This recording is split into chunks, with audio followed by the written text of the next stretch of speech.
Chapter and the guests who are virtually present here. This is our first talk in collaboration with Swadhyay Chakra and Azad Foundation. So I request you to kindly mute yourself so that we can avoid disruption. And we are going to start today's session with an invocation of a song. So let me just share the screen.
দেখো আলোয় আলো আকাশ, দেখো আকাশ তারায় ভরা, দেখো যাওয়ার পথের পাশে ছোটে হাওয়া পাগল পারা।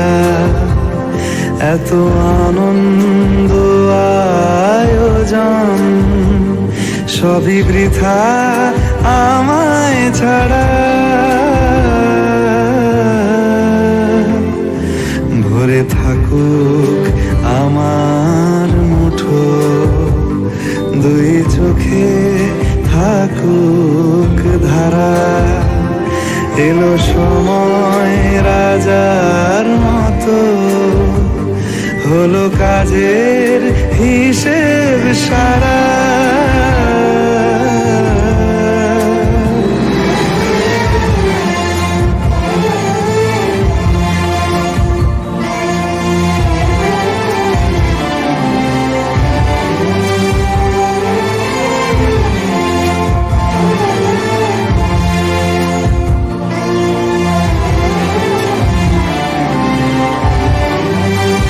বলে আয় রে ছুটে আয় রে তারা,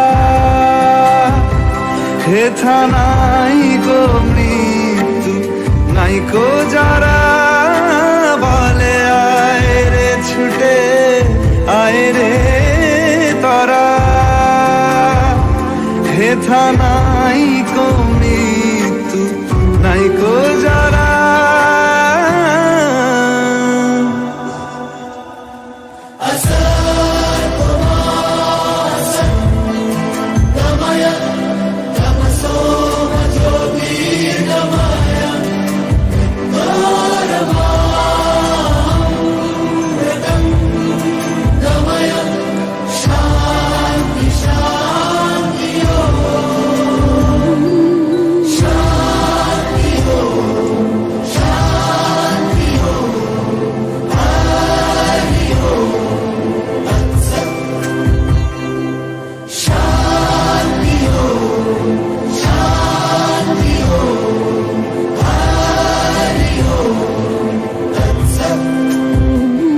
দেখো আলোয় আলো আকাশ, দেখো আকাশ তারায় ভরা, দেখো যাওয়ার পথের পাশে ছোটে হাওয়া পাগল পারা।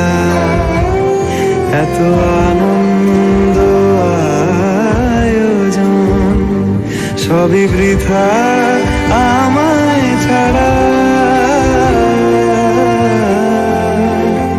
ভরে থাকুক আমার মুঠো দুই চোখে থাকুক ধারা এলো সময় রাজার মতো হলো কাজের হিসেব সারা সারা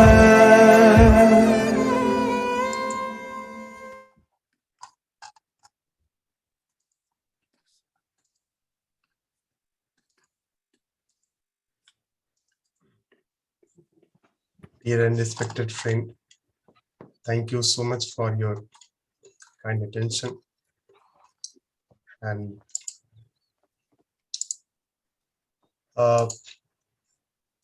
it is a movement of extreme pleasure. And I, Radhir Kumar Gautam, on behalf of VISHWANEEDAM Center for Asian Blossoming and Azad Foundation, welcome you all to attend this international symposium on existential spirituality.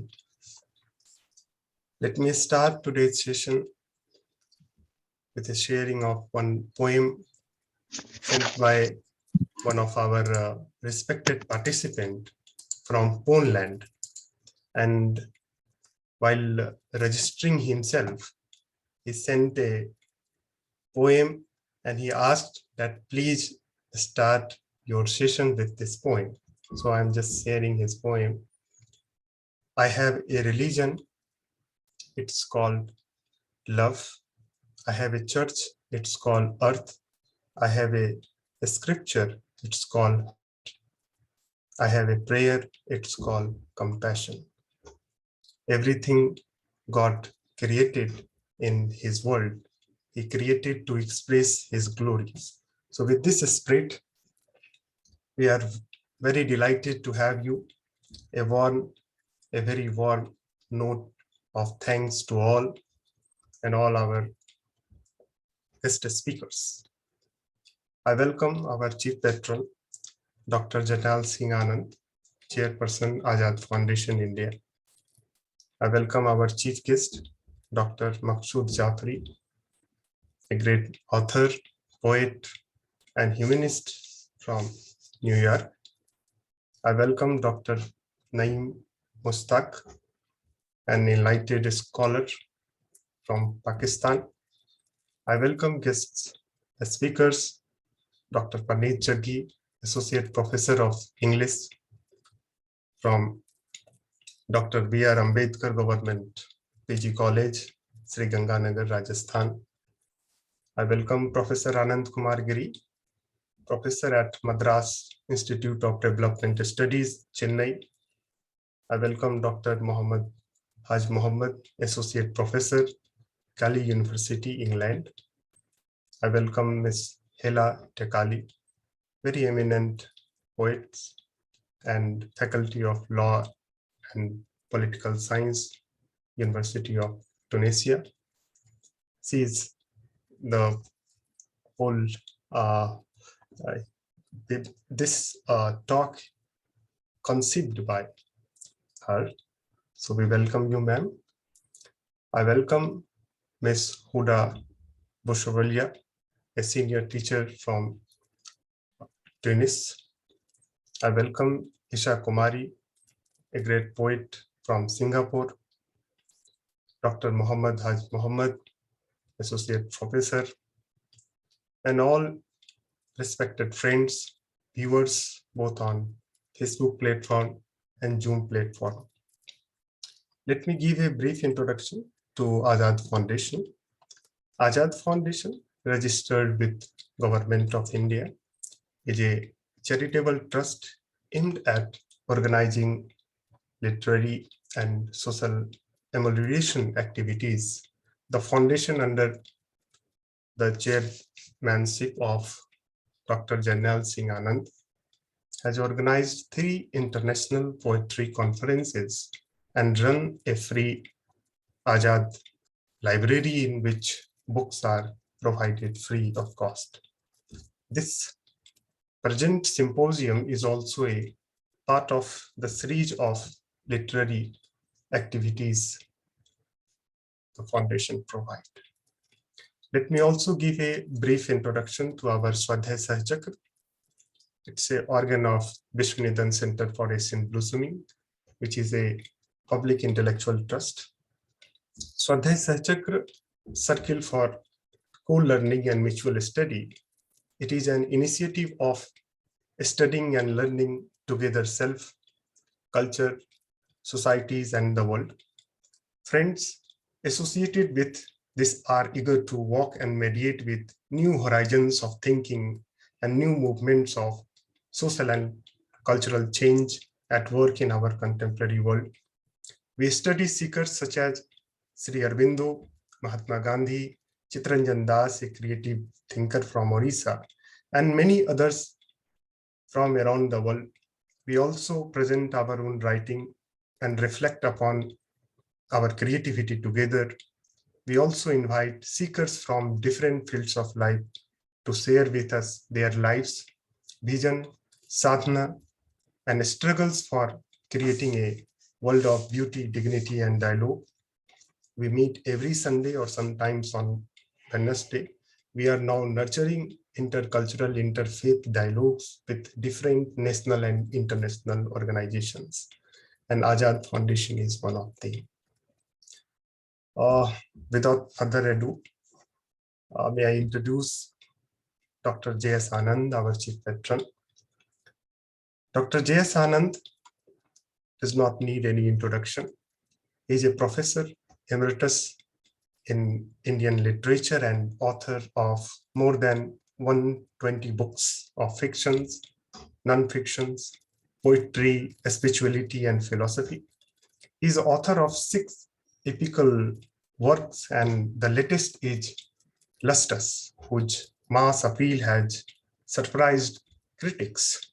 Dr. Anand is the only author who is a polymath, as he has experimented with critical theory and built cultural bridges across nations. His poetry has been translated and published in Persian, Arabic, Polish, and French.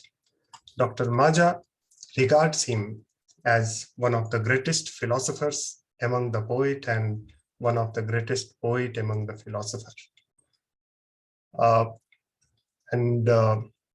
Many universities, particularly one university in Iran called University of Nanspew, it has initiated a research project comparing his poetry with major Iranian poets. May I invite Dr. J.S. Anand sir to introduce today's session with his introductory speech. Sir, over to you. So, I hope I am audible. Yes, sir. Thank you very much, Professor Randhirji. We are really proud on behalf of Azad Foundation. I am really thankful to you for organizing this function, and I am surprised how many people felt attracted towards this project. So before I say anything, I would like to begin with a line from Kabirji. Kabirji was a great saint. He says, "Kaho Kabir, gunge gud khaya. Kaho Kabir, gunge gud khaya, puche ta kya kahiye." So I translate it for my friends.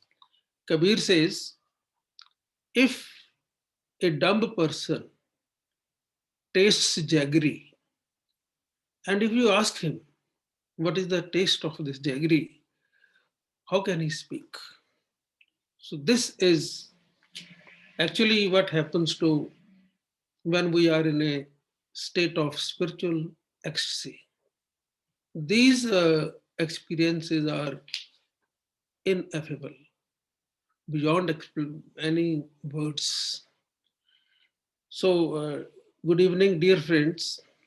I wish to thank Professor Randhir Gautam, Raffles University, and VISHWANEEDAM Center for Asian Blossoming, Pondicherry and Chennai, Professor Ananta Giri, and our chief guest today, Symposium, Dr. MAQSOOD, JAFRI, New York, who is a versatile scholar, and other distinguished speakers, Dr. Muhammad Haj Muhammad, Dr. PARNEET JAGGI, Dr. Isa Kumari, HELA Jana TEKALI, Dr. Ananta Giri, and Reverend Joseph Moses Elia from Syria, and Ms. Hoda Baksullah from Tunisia, and of course all who have assembled here to listen to the views of experts on this major issue of existential spirituality.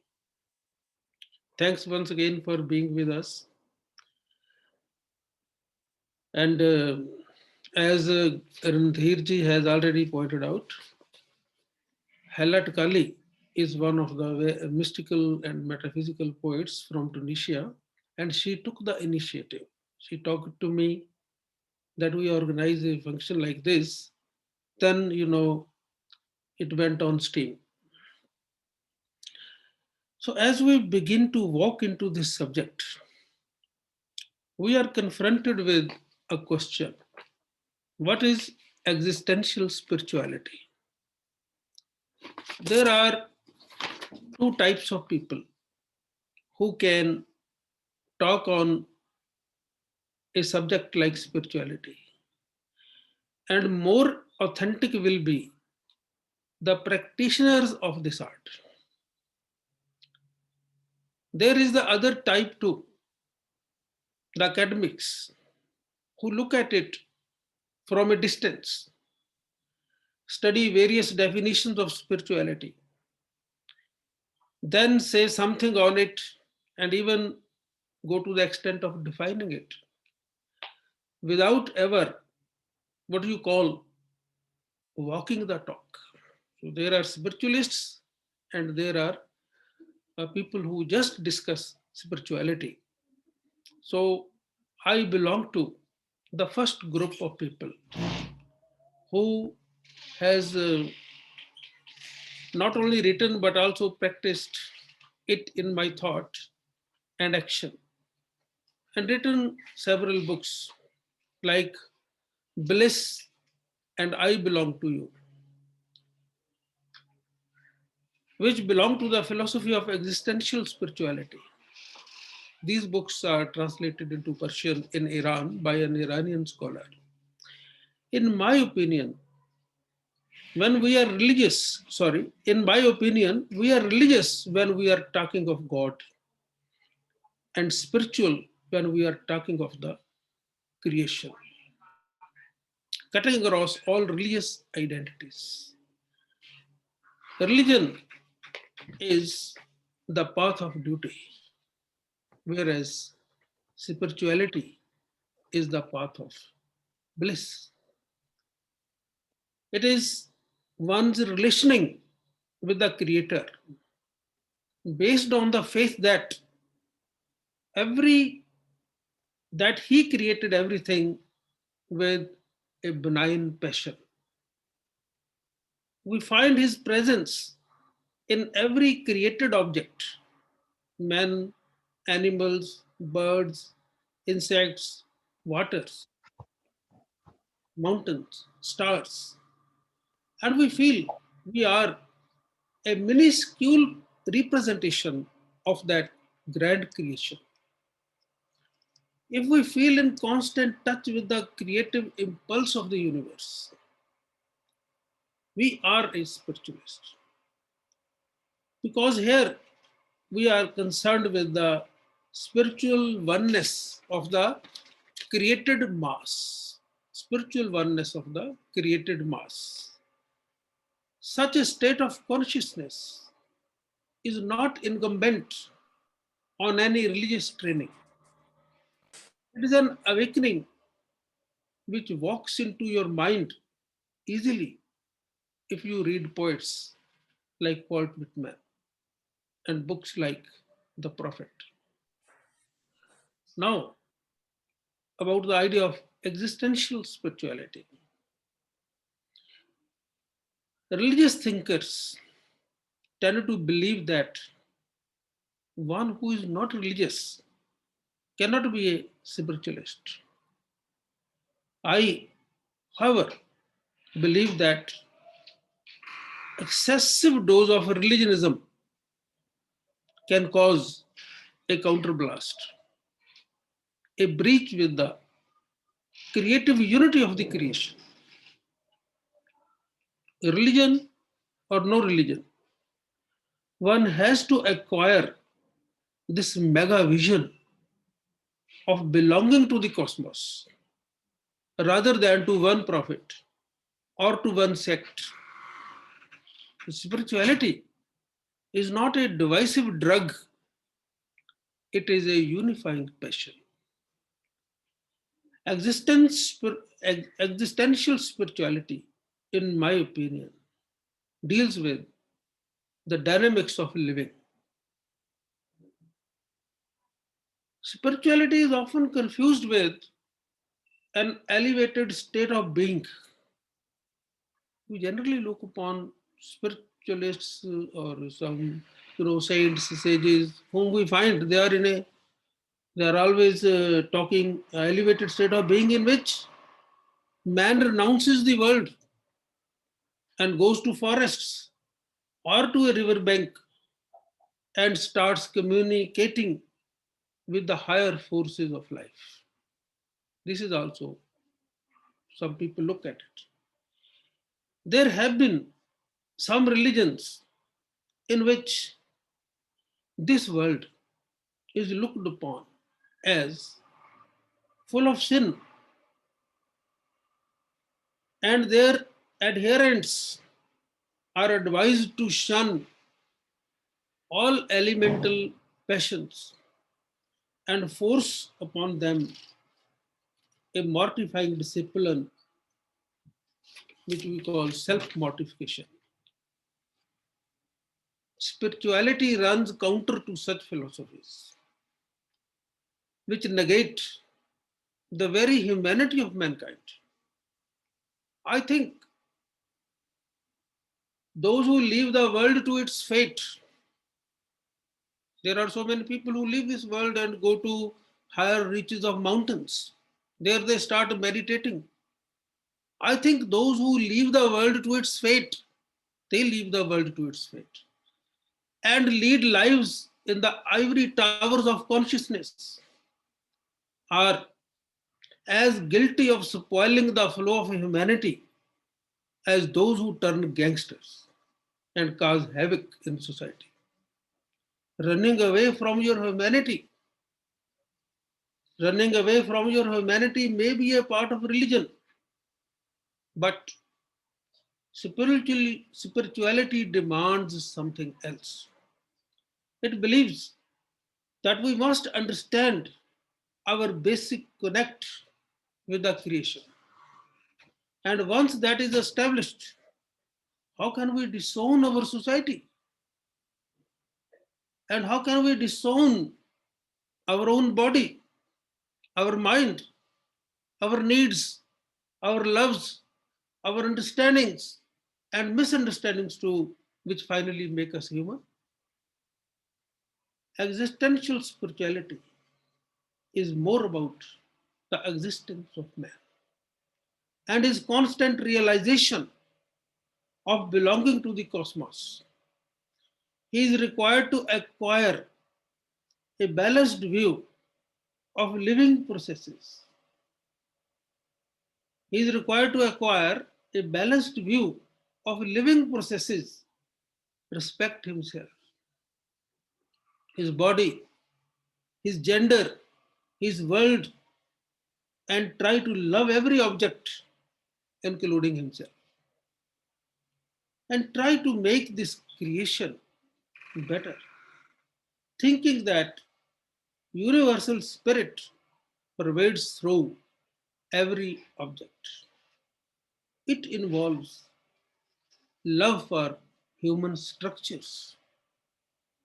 It involves love for human structures, wildlife, waters, winds, birds, insects. If we want to live with dignity,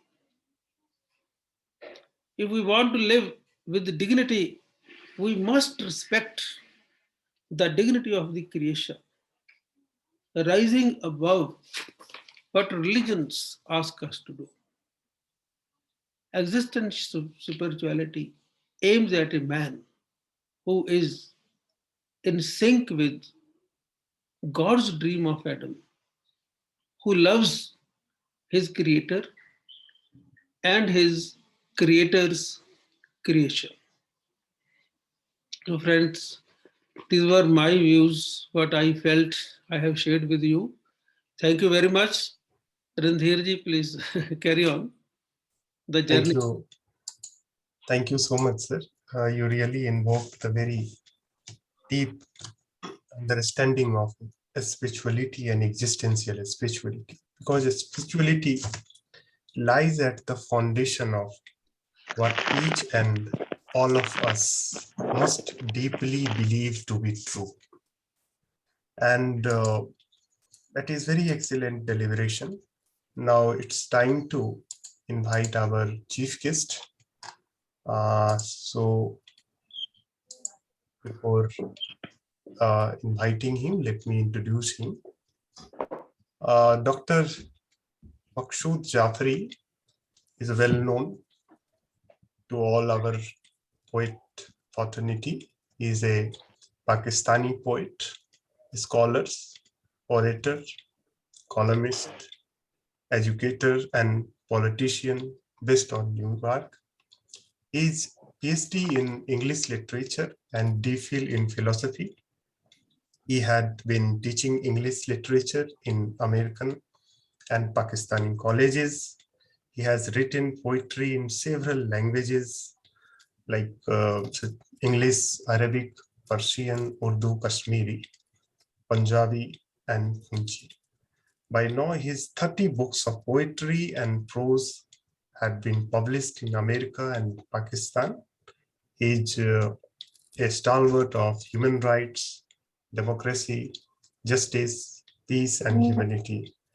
Besides being a poet, he is a pragmatic politician, I would say, and civil activist. He was the advisor on political research cell to a very famous Prime Minister of Pakistan, Ms. Benazir Bhutto. In America, he is an active member of Democratic Party and speaks for international peace, harmony between nations, and justice for all. So may I invite Dr. MAQSOOD JAFRI, sir, to kindly share his view on the very topic. Please unmute yourself, sir.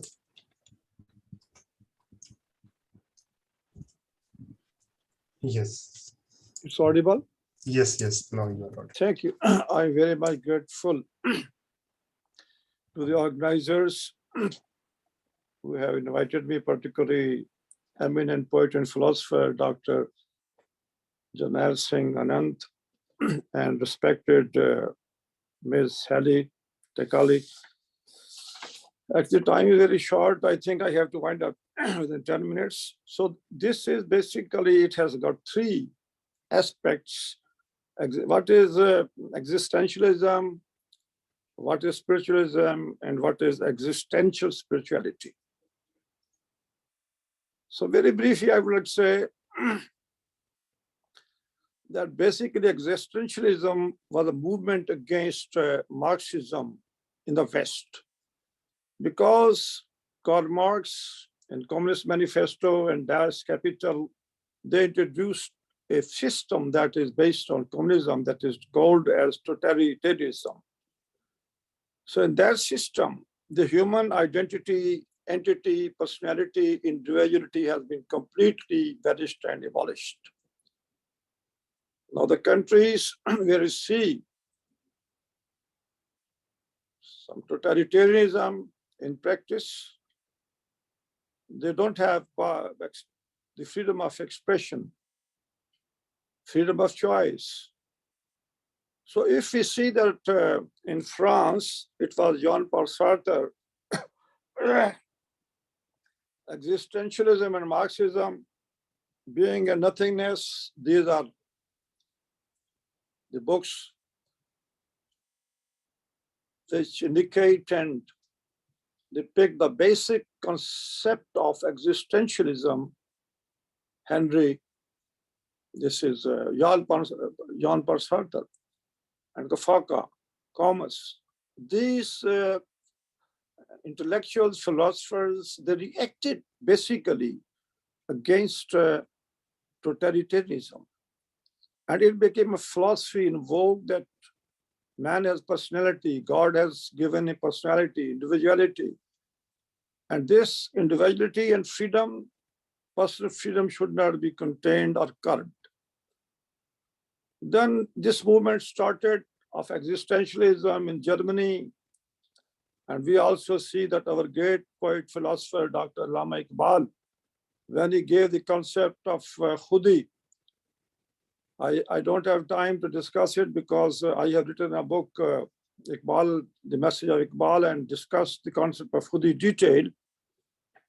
Asare khudi, it has been translated. It was Persian poetry of Iqbal, and it was translated into English by Dr. Nicholson, and the other book, Ramooze Be Khudi, The Mysteries of the Selflessness, and Asare khudi, The Secrets of Self. So Ramooze Be Khudi was translated by A.J. Arbery. So we see that it's for the movement, existentialism became a movement, philosophical movement, that gave the idea in the world that identity of man, entity of man, individuality of man should be protected, preserved, respected.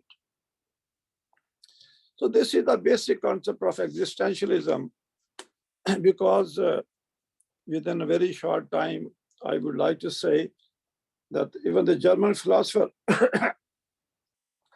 Martin Heidegger and Kierkegaard, Camus, and in the world literature, the people who have written on individual personality, they are basically existentialists. And even today, we see that there's a movement in the world which is being propagated or publicized by the poets and the philosophers who have nothing to do with religion or spirituality. Maybe some of them are even atheists or agnostics, but they believe in human respect, in human esteem, in human identity, in human individuality. So keeping in view that this is basically existentialism, that man must be respected. Man's personal freedom must be protected. And I just as mentioned that it was a movement against regimentation of personality, ideas, or in politics or in social life. So very briefly, I have tried to present that the people who are interested in existentialism, they should understand what was the movement. Then the other word is spirituality, spiritualism. I agree with Dr. eminent philosopher and poet, Dr. JERNAIL Singh ANAND, that it is a universal movement. Spiritualism is not even, we say that this man is mystic or is a religious man. Spirituality basically is adherent and in connection with humanity, love, peace. So we see that, as I have mentioned here, that there are Hazrat Ali, a great Muslim philosopher, was asked, Mad-Din, what is religion? He said, Ad-Din wa ta'atullah wa khidmatul khalq. Deen is the worship of God and service of humanity. I think that when we talk about spiritualism, these two things are sufficient, as vicariously mentioned by Dr. Anand as well, that we are creatures, we have to worship God, we have to love God. When we love God, we have to love the creation, the creature, the creation of God, in which everything comes. Plants, animals, humans, everything. So spiritualism has got, I think, three facets. One is we see the prophetic miracles. God, these are the miracles of not the prophets. Prophets were endowed these miracles with the divine providence. The miracle of Abraham, when he was thrown in the fire was extinguished and became flowers. आज भी हो जो इब्राहिम का ईमान पैदा आग कर सकती है अंदाज़े गुलिस्तां पैदा. Iqbal. We see Moses striking his staff, his club on the rock, or throwing his staff on the ground and devouring the rope-made snakes of the magicians brought by Pharaoh. We see Jesus Christ. The miracles are recorded in the Holy Bible. He giving the leper, the blind, and even the dead man was given life. We see the mirrors in the history of Prophet Muhammad. We see the mirrors of our Sikh spiritual guide, Guru Nanak. So, spiritualism has miraculous powers as well. And then the other aspect is the practicing spiritualism. That is, I would say that spiritualism is altogether different from traditional monasticism, hermitage, asceticism, or we call Sufism. Spiritualism is inclusive. It is pluralistic. Every man from any religion or non-religion, he can be a good human and have human values, ethical values, human values, believing in Creator. And I think that the other aspect which I am discussing is the moral aspect. The Sufis from all religions, they had been preaching love, virtuosity, nobility, piety, parity, justice, peace. The basic mission of mystic Sufis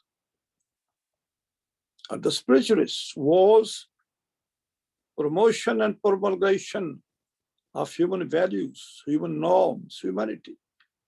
This is very important to understand. And as mentioned by Dr. Anand also, that some, some religions, I should not mention, I respect for all religions, they have promoted asceticism. Well, asceticism takes you away from humanism, humanity, the service of humanity. You go to forest or you go to river banks or whatsoever, in solitude, keep on praying, and you are absolutely cut off with the human affairs, human life. And you can say it is quite a spiritual or mystical introvert, your introversion. A true Sufi has introversion and extroversion, introvert and extrovert, both. As a great mystic has said that a Sufi who's introvert, he wants mergence with God, with the spirit of God. In Hinduism also, Atma, Paratma. So it is good, that connection with God. But a practical mystic, a practical spiritualist, after having merger with God, the spirit of God, he comes back to the humans. As Allama Iqbal has said, that the difference between a mystic, a Sufi, or the prophet is that prophet goes to God and comes back to humanity, because he has to give the sermon, lesson, and he's a role model. And mystics, some mystics, introvert mystics, they say that fana fillah, and they have nothing to do with humans. So this sort of mysticism, please permit me to recite the one saying of the Holy Prophet of Islam, La rahabaniyatan fil Islam. There is no asceticism in Islam. So some religions, of course, the other religions also, they believe in human reformation and human reforms, humanity, all religions. But it should be very clear that spiritualism, which preaches humanity, morality, that is the context today we are trying to propound is of human values. Suppose there's one of my books, Songs of Humanity. It was published in 2009, most probably, yeah, from America Author House, Indiana. In that book, Songs of Humanity, I have mostly written poetry on human values, humanity, and respect for all humans, whether they belong to any religion, caste, creed, culture, color, doesn't matter at all. So I agree with Dr. Anand that academic discussion, Sufi poets, and the practitioners, the people who practice Sufism and mysticism or spirituality, and they are the people who guide humanity. But one thing which has brought bad name to spiritualism or mysticism or Sufism is traditional, and when it becomes hereditary. Suppose there's some saint and then his family and this and that. It has damaged spiritualism, or I should say Sufism, because suppose a man is a philosopher, it's not necessary that his son is also a philosopher. A man is a poet, it's not necessary that his son is also a poet. So if somebody is a great spiritualist or mystic or Sufi, it is not necessary that his progeny and descendants also are mystics. So it has become a profession. And this is the reason that there's a movement against Sufism, you can say, Sufi movement of Wahhabism. But nobody can deny the spiritual powers, just as mentioned by Dr. Anand, that whether you are religious or you are irreligious, if you are a human and you love humanity and you have the inner light, the spirit, because man is body and spirit. So body deals with cosmopolitic and cosmopolitanic and the physical world, the world of science and matter. But the spirit deals with celestial, beyond celestial, physics and metaphysics. So when you now come to what is existential spirituality, this is the third aspect. Existential spirituality is that as a human being, everybody, whether it belongs to some religion or some Sufism system or change the system, no. Everybody is a good humanist.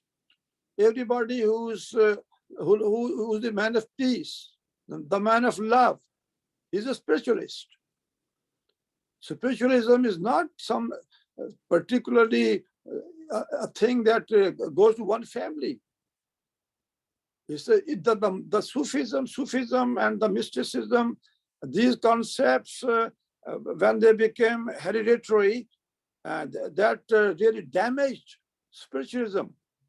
So everybody, to me, if he's a man of piety, if he's a good human being, he believes in God, he believes in the love of humankind, he's a positive man.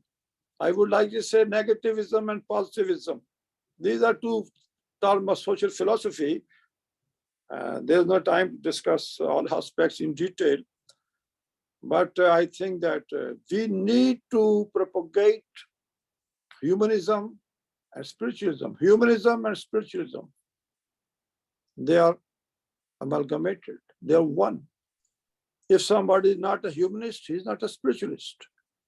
If somebody is a spiritualist and not a humanist, then it's wrong. So in brief, I would like to say I'm very much thankful to Azad Foundation and other friends. And I would like to now listen to great scholars.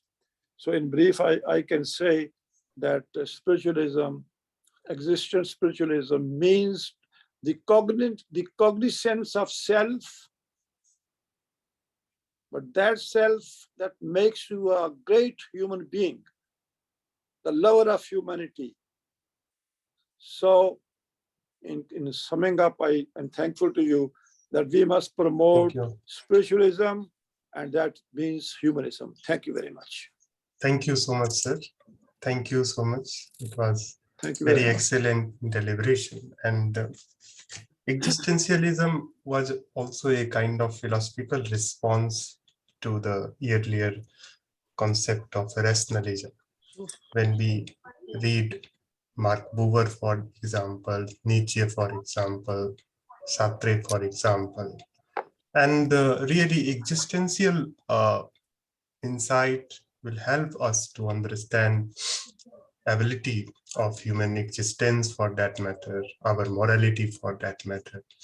And spirituality as defined by Association for Spiritual and Ethical Religious Value in 1996 summit, it states that the spiritual tendency moves the individual towards knowledge, towards love, towards compassion, towards connectivity, towards wellness and the wholeness. So spirituality includes one's capacity for creativity, growth, and the development of the value system.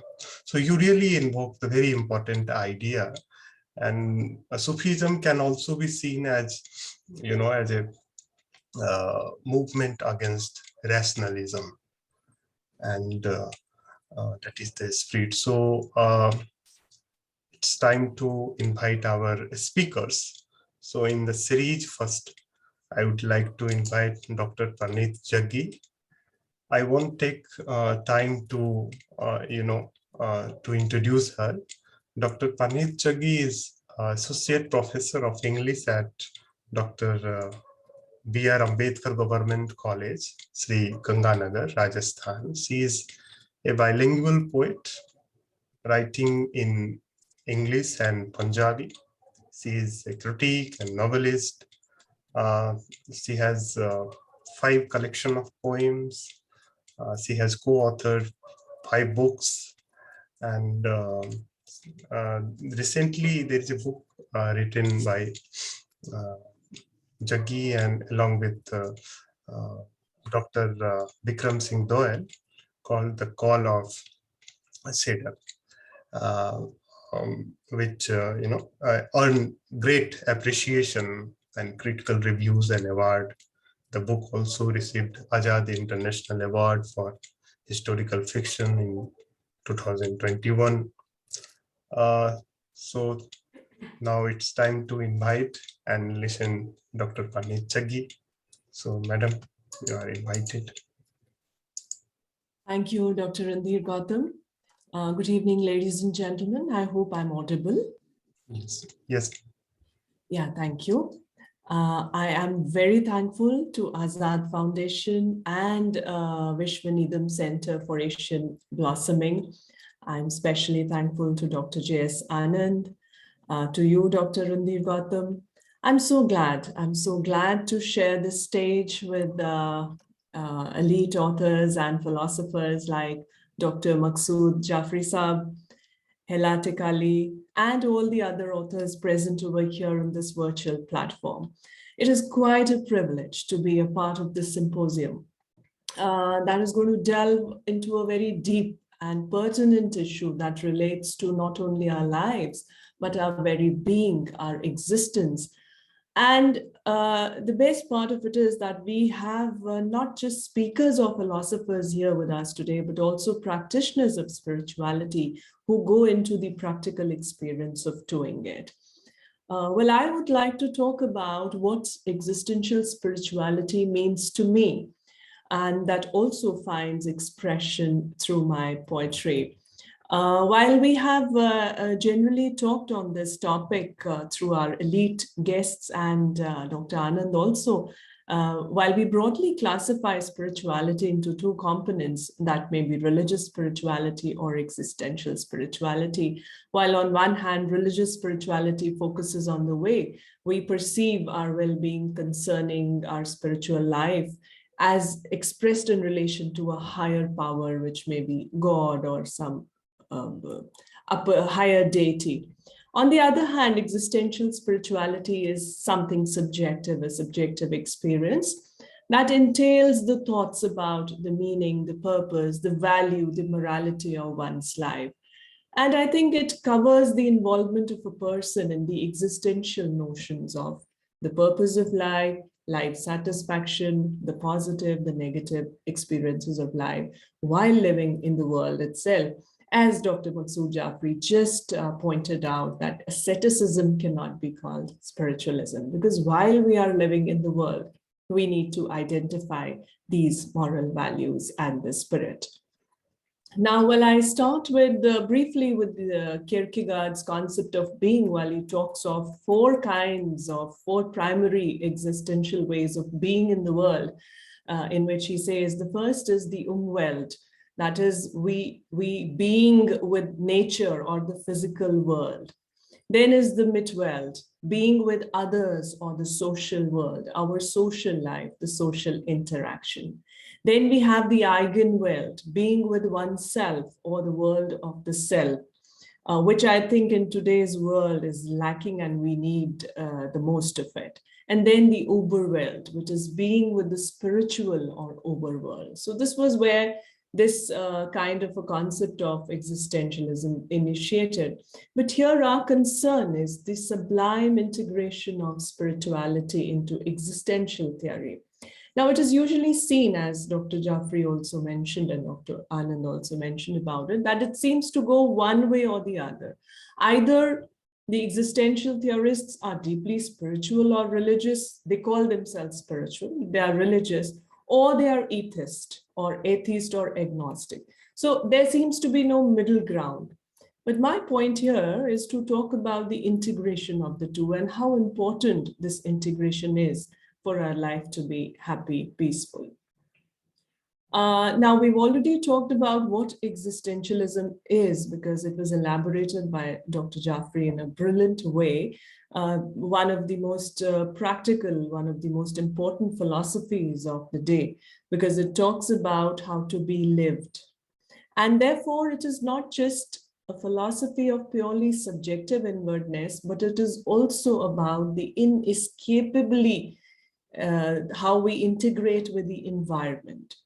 So deals with the meanings of existence, deals with the meaninglessness of our existence, as Sartre also delved on the nausea and the musings of the absurdity of life, and also referred to things like nihilism, etc. So certainly when we talk of existentialism, it relates to various types of crises in our lives when an individual may be confronted with emptiness or vacuum and meaningless in the existence. But here, spirituality, when it comes into role, is a very important ingredient to add to existentialism.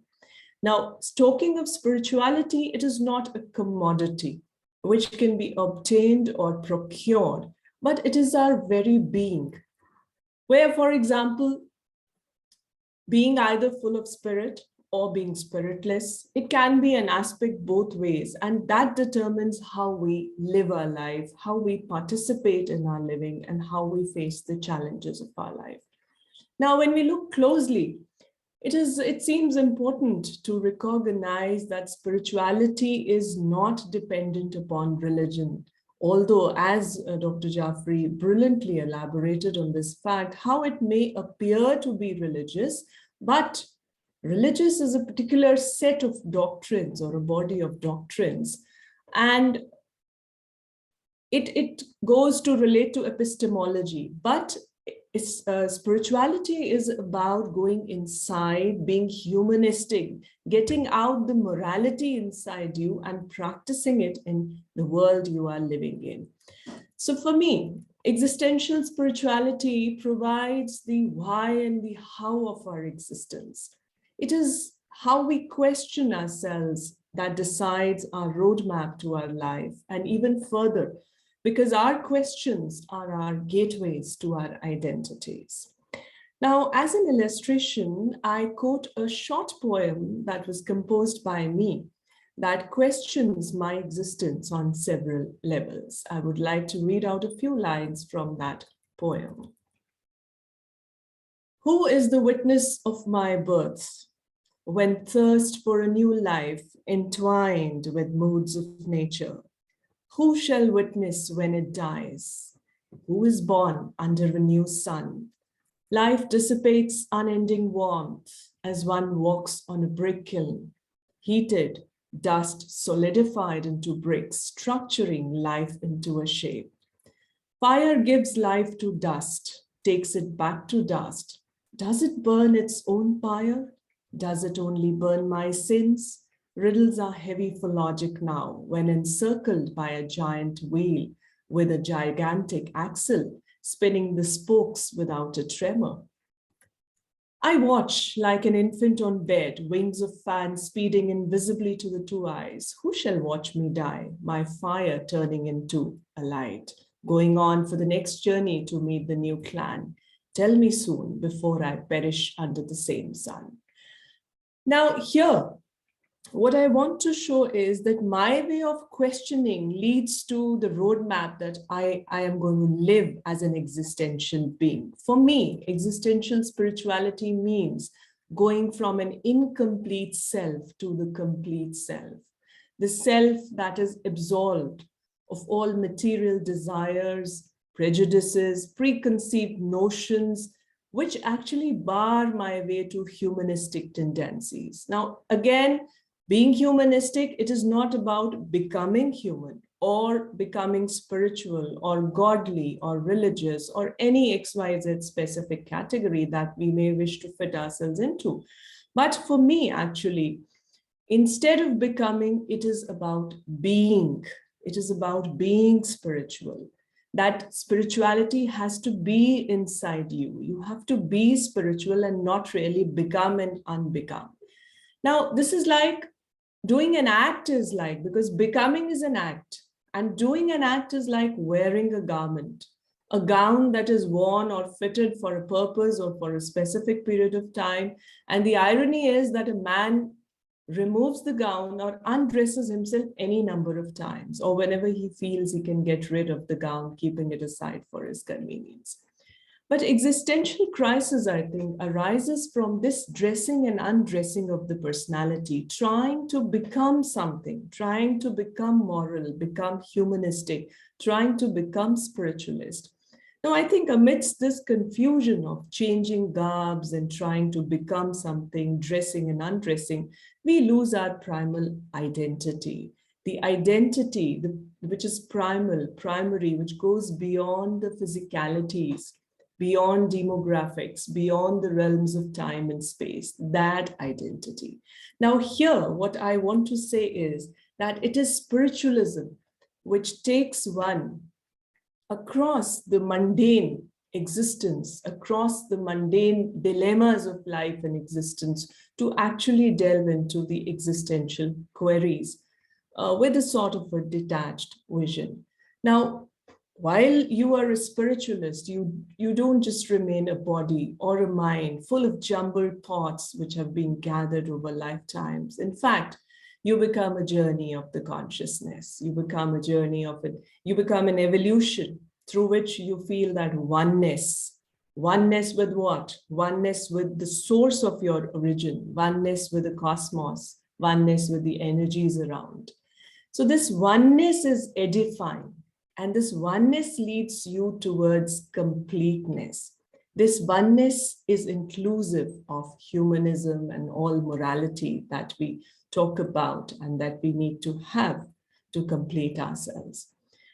Now, according to me, the greatest obstacle in spiritualism is the infinite identities that we carry along with us.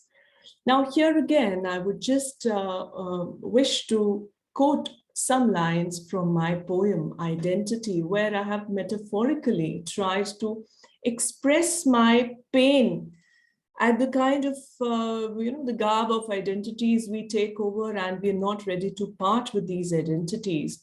So this poem kind of metaphorically presents my pain and presents that dilemma. What if these identities vanish? So just a couple of lines, the poem Identity.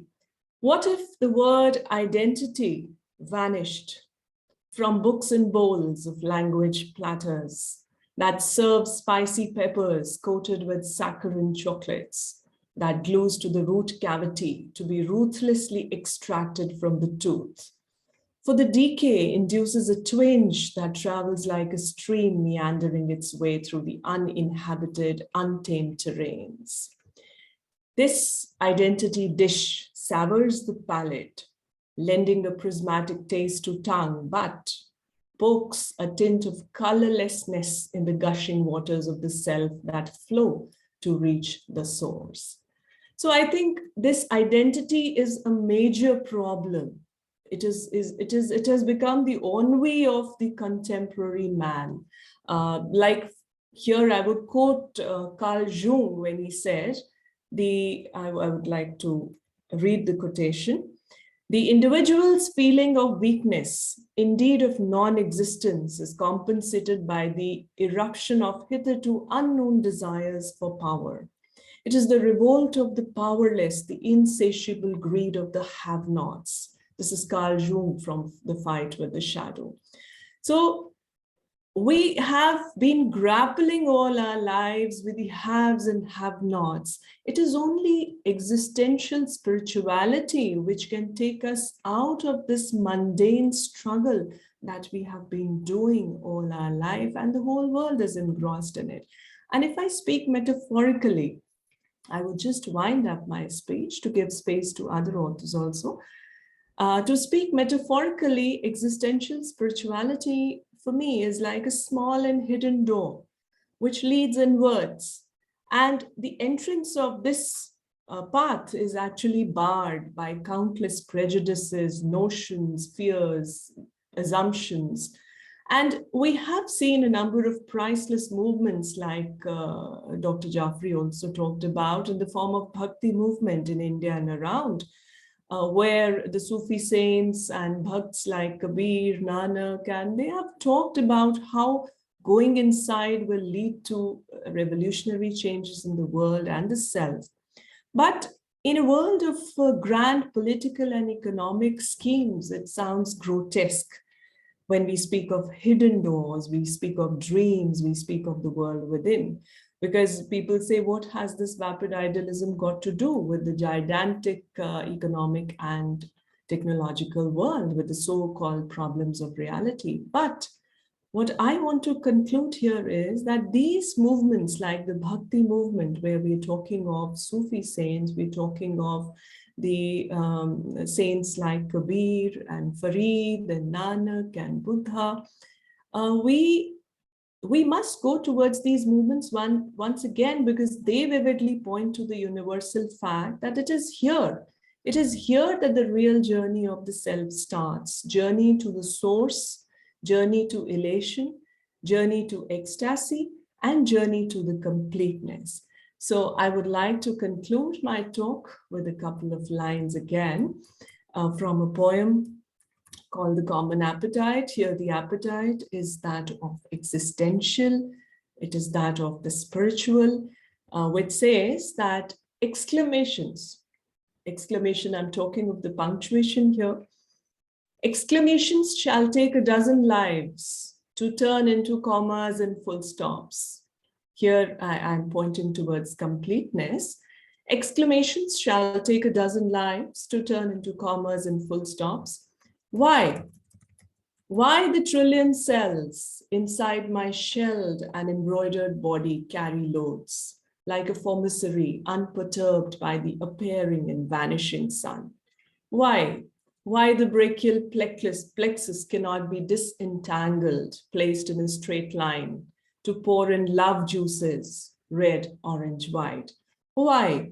Why the train of thoughts can't be trussed to an engine with a driver in bleached white uniform? Why? Why the bird soul has to be chased in tree pockets and mushy grasslands?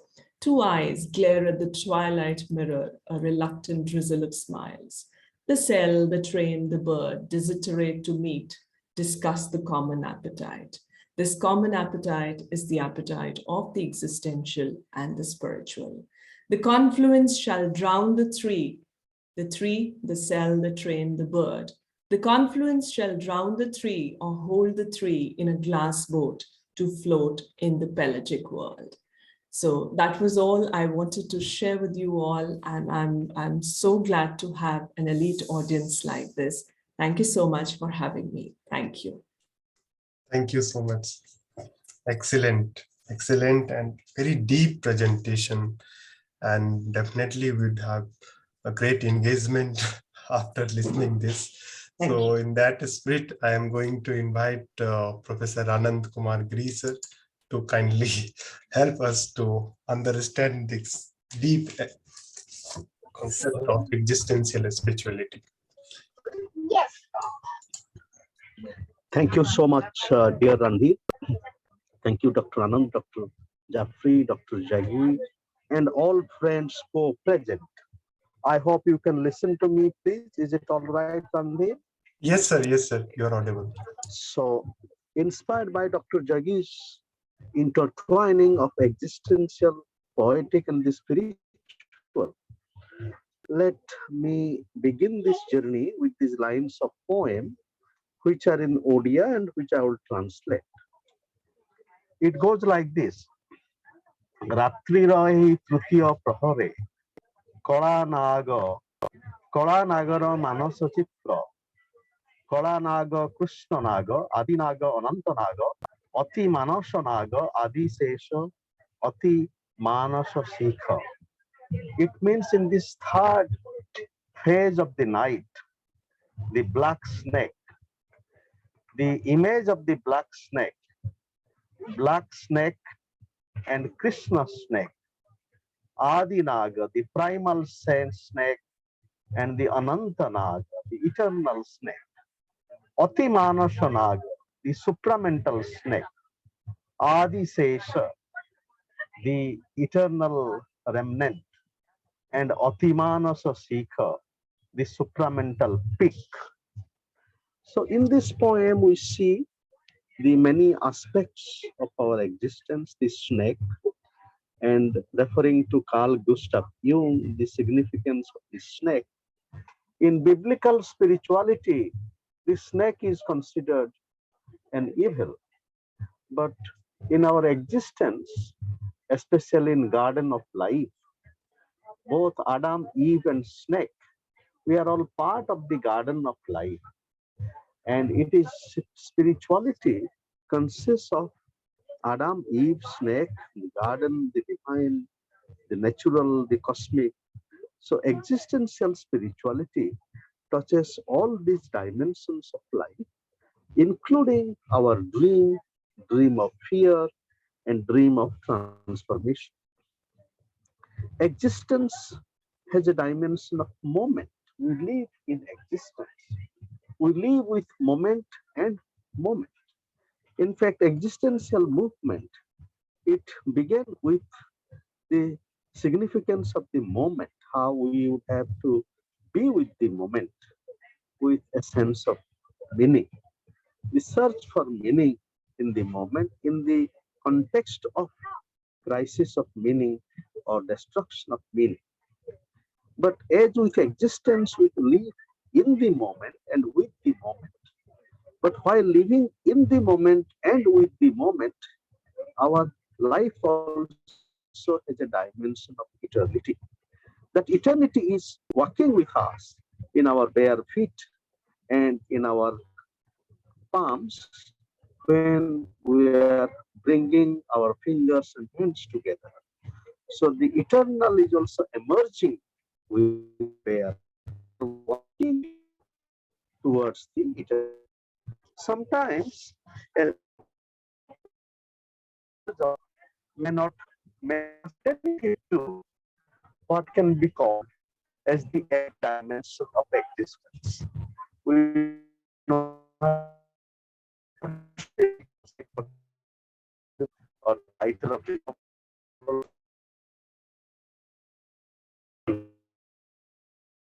epic dimension. So my point is that existence has a dimension of moment and existence has a dimension of eternity. So existential spirituality, as for example, we find the epic Savitri of Sri Aurobindo, we find Savitri living with the moment to overcome death and to cultivate immortality in our very moment. So existential spirituality is a multidimensional journey with moment and the eternal, always emphasizing the creativity that we can cultivate. We also know philosophically that human existence is an immanent dimension as well as a transcendental dimension. So existential spirituality touches both the immanent and the transcendent without excluding either of them. Existential spirituality brings us to practice. But practice also has a spiritual dimension. For example, the notion of practice in sociology and anthropology can be related to the idea of sadhana, the vision of sadhana. So sadhana and practice coming together, pragmatism and spirituality coming together. I have edited 2 volumes on pragmatism and spirituality, exploring the implications of this for transformation of both pragmatism and spirituality. Søren Kierkegaard is also considered a great, source of inspiration for existential philosophy. Kierkegaard has a profound book called Fear and Trembling, in which he is meditating on the journey of Adam when Abraham is bringing his son Isaac towards the peak of the mountain where God has commanded that Abraham should sacrifice, has to think upon what is going on in Abraham's mind when he bringing his son Isaac, without telling him why he is bringing. In a way, we think that God wants us to sacrifice ourselves or our dearest son, but we are not able to make a dialogue with God why we should sacrifice. But a new existential spirituality is also a dialogue with the divine, it's a dialogue with God as to why we are sacrifice. If we have to sacrifice, then what is the need for sacrificing Isaac? Why we should not sacrifice our own ego? Therefore, existential spirituality builds on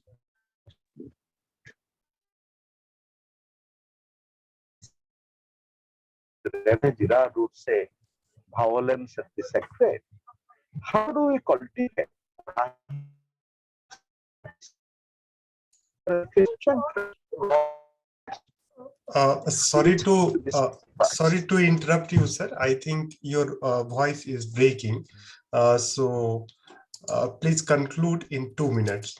Please conclude in 2 minutes. So,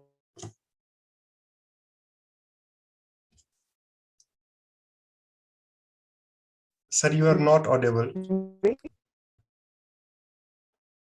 okay, so Oh, I'm sorry. can you not hear me?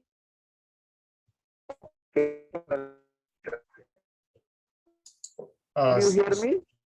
Yes. Now we can hear you.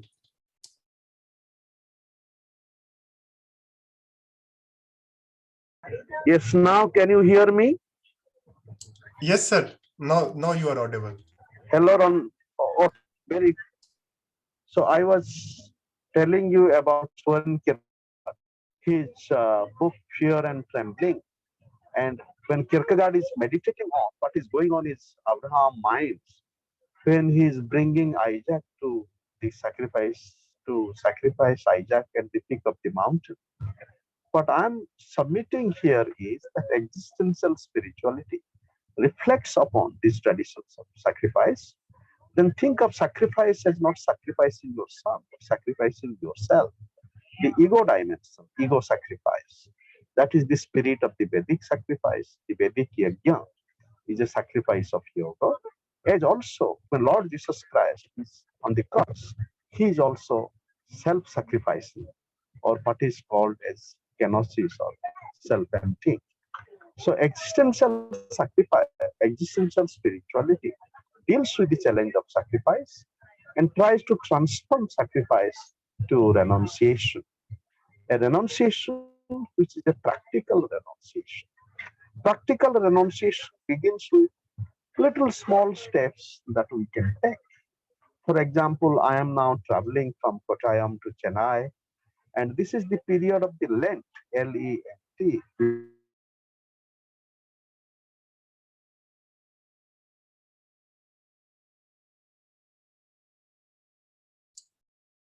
I think we lost Professor Giri connection. Lent. So as it fasting, the point is. Please, Okay. Ratam, can you just yes, make yes, it short? yes, Make yes, it yes. short. Actually, we lost his connection, and he. Okay, can you hear me? Can you hear me? Yes, sir. Yes, sir. Randir, can you hear me? Yes, Yeah, yes. I'll just take a few minutes, please. So, Just 2 minutes. existential spirituality deals with where we have.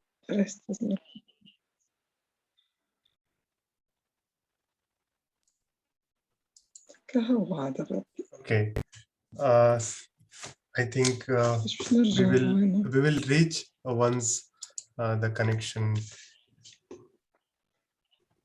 I think he is traveling, so, but he really invoked a very important idea in terms of sadhana, and he really, made To us ask understand.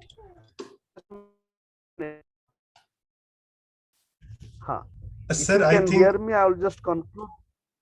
yes, please conclude. I think your Yeah, voice is breaking, so please conclude.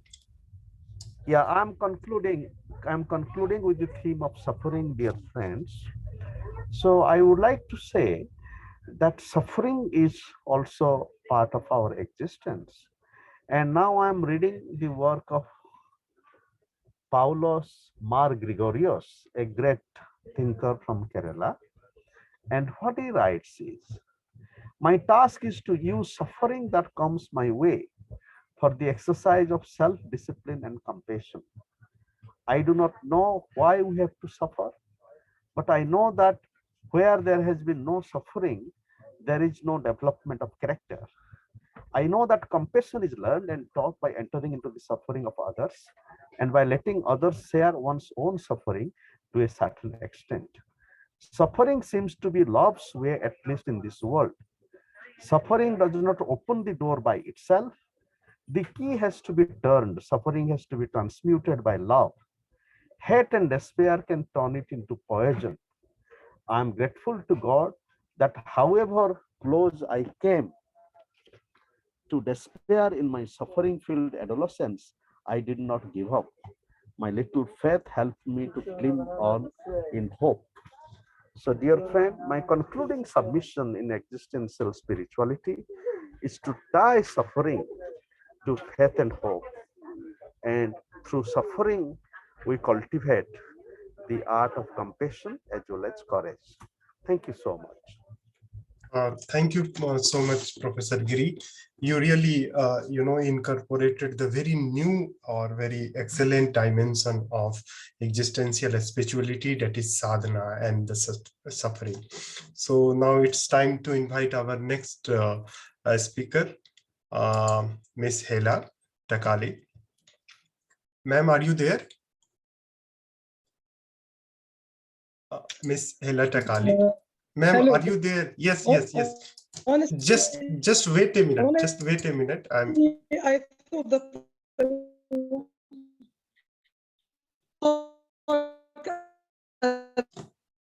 just after Dr. MAQSOOD.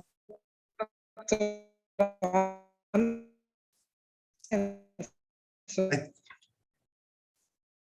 Ma'am, I think your network is not up to the mark. Please check your network.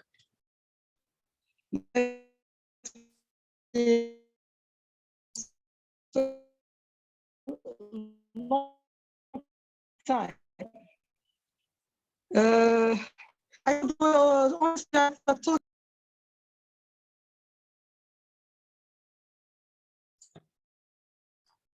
Dear and respected friend, I think HELA's network is not up to the mark. So meanwhile, we can invite our next speaker, Dr. Mohammad Haj Mohammad ji. Sir, are you there? Please unmute yourself, sir. Yes, yes, yes. Please unmute yourself. Okay, I have. Yes, yes. So just wait a minute. I will just introduce you in just 1 minute. Okay. Okay. Dr. Mohammad Haj Mohammad is an associate professor in England, born in Syria. He has deep engagement with poetry. He taught American and English poetry in. Hello, good time. Yes, yes. I think. I lost the connection, so. Okay, okay. Sorry, sorry. So I have invited Dr. Mohammad Haj Mohammad. So after him, you can talk. You know, you can deliver your talk. So just let me introduce him. Yes. Dr. Haj Mohammad, in addition to his academic duties, he supervised a cultural event and he directed plays, organized poetry, symposia, and other facilities. His first poetry collection called Sarhaz and Song of Existence, which speaks about frustration, hope, and beauty. His love for history and art highlights his poetry and his continuous search for beauty. So with this brief introduction, I would like to invite Dr. Haj Mohammad ji to kindly share his thought on existential spirituality. Hello, everybody, and thanks for your nice introduction. Very pleased.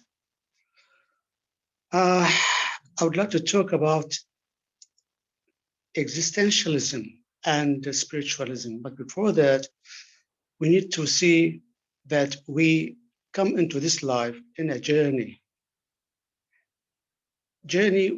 of body and spirit.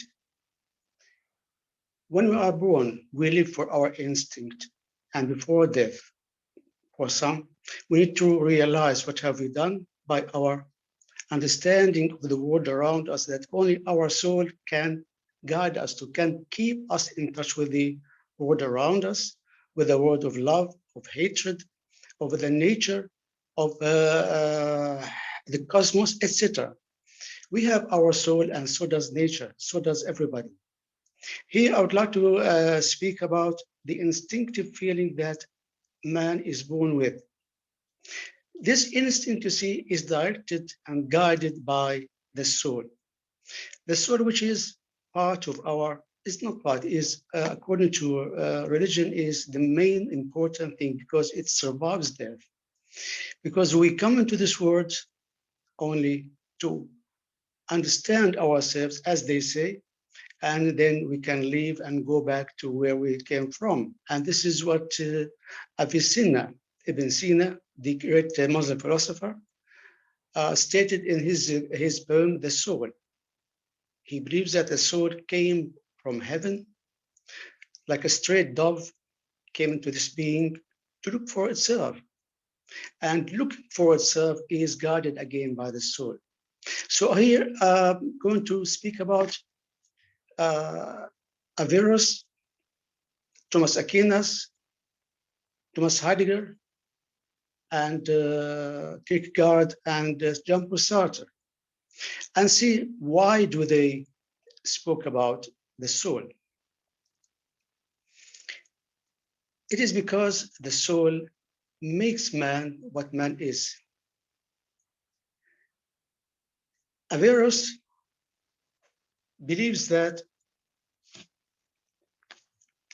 the soul started with 4 stages developing in time: the vegetative, the nutritive, the rational, and the appetitive.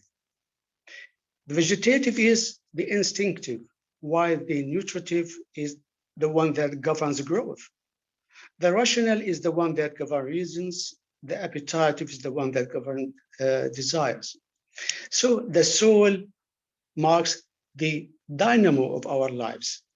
If we go back to Avicenna, Avicenna described it as a strayed dove coming to this world from the light of light, and through light it goes through this life and then goes back to the creator. Light here means that what you do to this world, and what does this world I mean, it is an interactive relation between you and the surrounding world. Okay. But here I have to stress that in religion, only the soul can matter. The body is something that we lose after death, and the loss of the body after death doesn't mean the loss of the soul, because the soul survives the death. And here we come to what we say spirituality.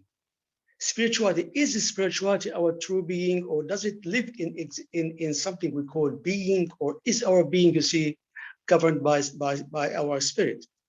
It's a bit confusing, you see, but according to Thomas Aquinas, that the soul is related to human body, not matter.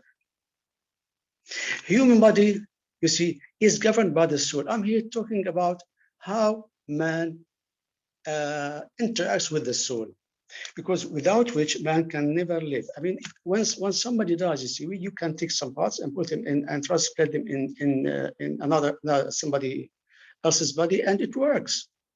Then we have here the soul as the main important ideas. And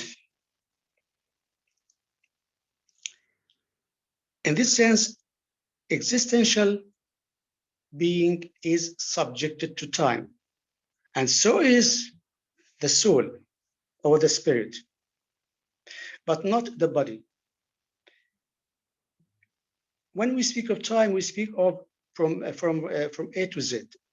We go to those philosophers like Karl Marx, who believes that the world, you see, is governed by the matter, and the development, it depends on economy, etc. But even, and now I'm going to focus on this idea because I've worked on it a lot. Even Sartre, who is widely considered as an atheist, you see, has in reality touched deeply on the concept of the soul as his way back to God. Because before his death, he had in his interview spoken about God. When they asked him, are you now in a state to go back to God? His answer wasn't sure, but there was something that he wanted to go back to God. So existential spirituality, is it akin to existentialism and spiritualism? Here lies the difference between what we feel and what we make. We make existentialism as a movement, and we make spiritualism as a movement, both of them. Here, I'd like to go to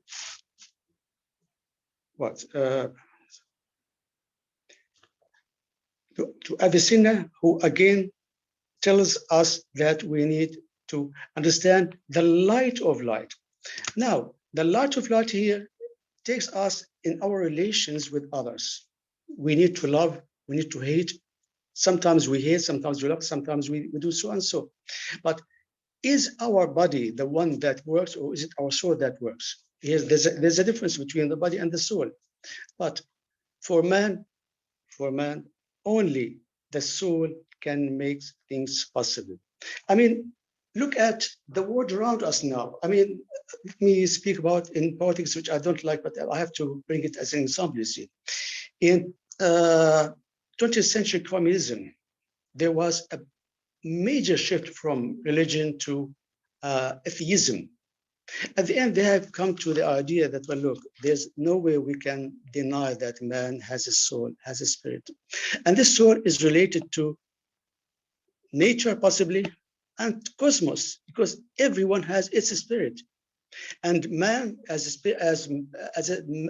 a being with a spirit needs to develop from A to Z to go back to his creator, to evolve gradually and aesthetically and spiritually, because without which man can be rendered, can be seen as akin to anything that has no being except substance.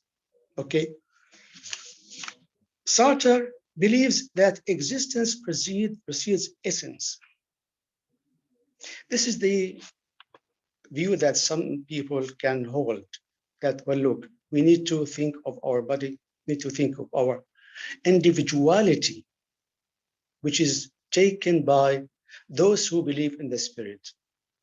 Individuality, anyway, cannot be denied. And so is the spirit, even if they denied it.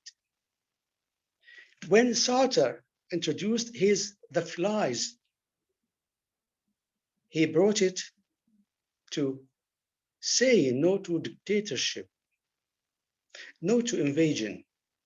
And when he introduced the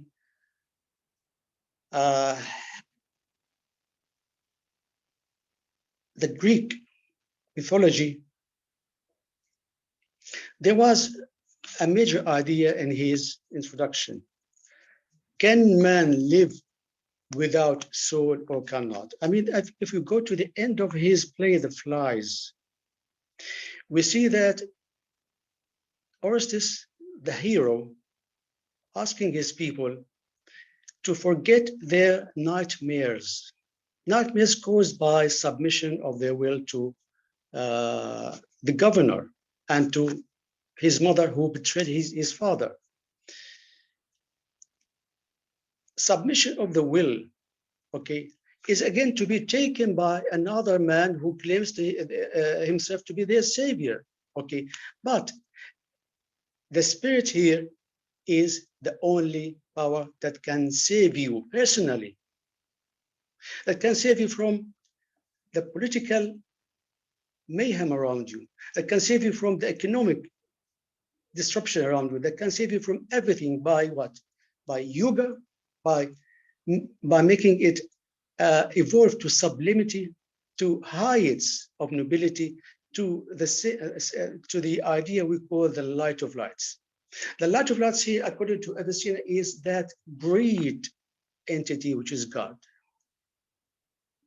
diffusing its light everywhere and coming into us. Okay? But does science prove that the soul or the spirit exists? This is, I would like to discuss it with you because I have my own study, but sometimes I'd like to speak with so many ideas on my mind, so many ideas, you see. If science is metaphysical or deals with the metaphysics, then the soul is there waiting for the science to discover it. But if science deals with only the matter, which is a thing we live in space, in dimensions, then the spirit has something else to do with it. Okay. Now, I would like to thank you I think I have plenty of ideas, but I'd like to stop now. Thank you. Thank you so much, sir. Very My deep pleasure. and very سوري insightful. دكتور، سوري دكتور محمود. محمد تفضل.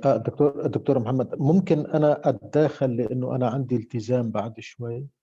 تفضل ممكن؟ تفضل. لا استأذن المحاول. how to do it والله ما نعرفان. والله ما نعرف how to do it. هل أبدأ؟ والله بس اطلب منهم. مو أنا ما بعرف، أنت قل لن أنت، أنا ما بعرف لغتي سيئة. طيب ده شيء بس حتى يرجع علينا مرة ثانية لأنه هذا طلع يعني كيف. يلا. طيب ابدأ توكل بالله ابدأ. يعني ما قال لك طيب. إنه. طيب.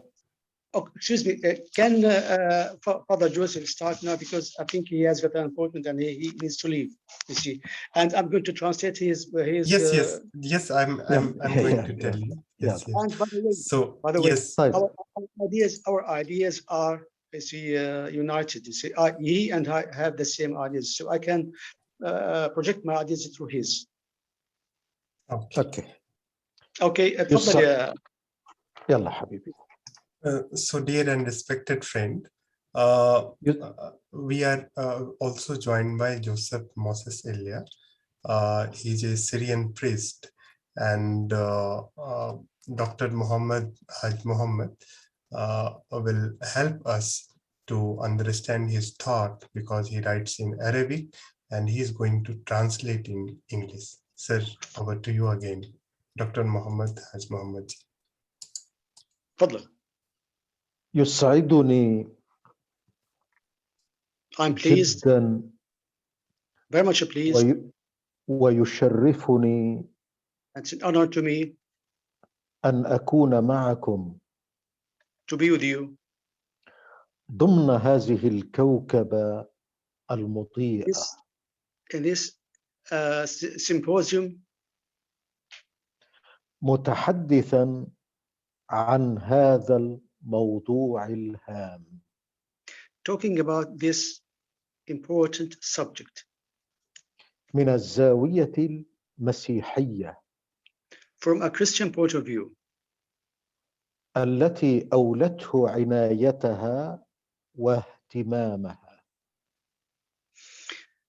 Which Christianity has given a great importance to. وانخرطت فيه إلى حد بعيد. And got involved with it to a great extent. فالمسيحية موضوعها الأساسي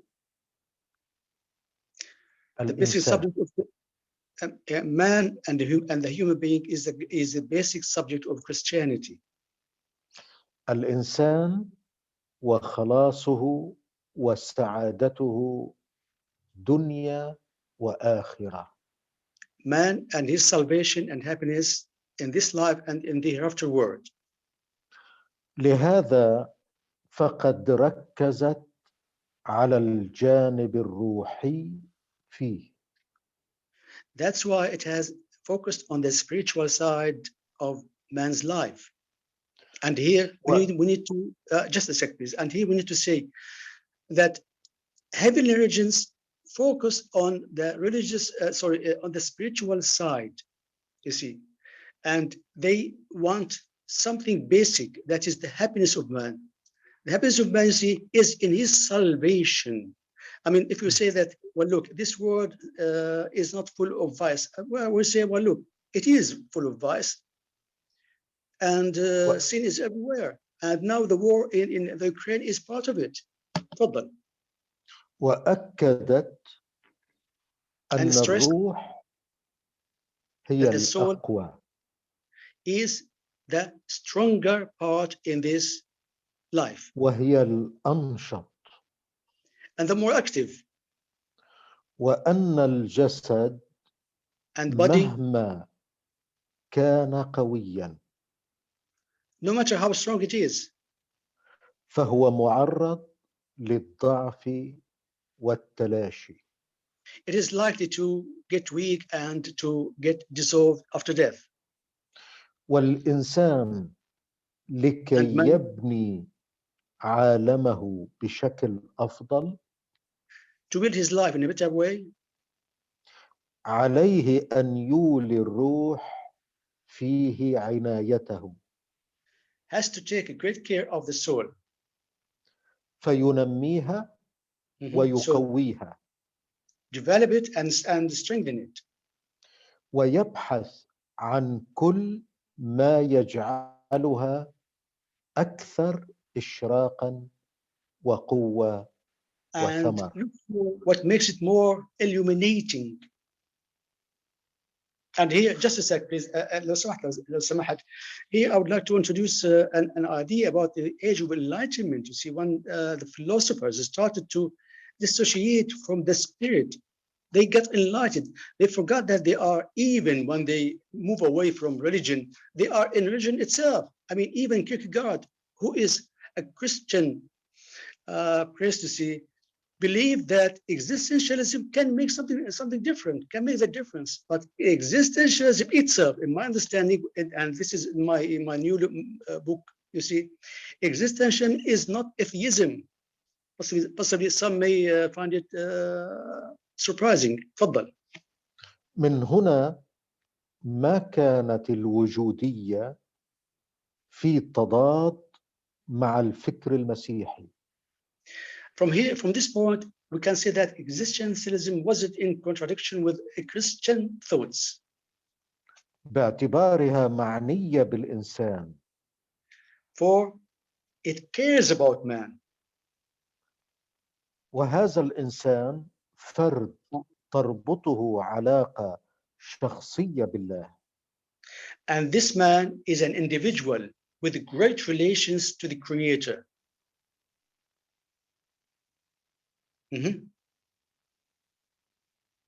Hello?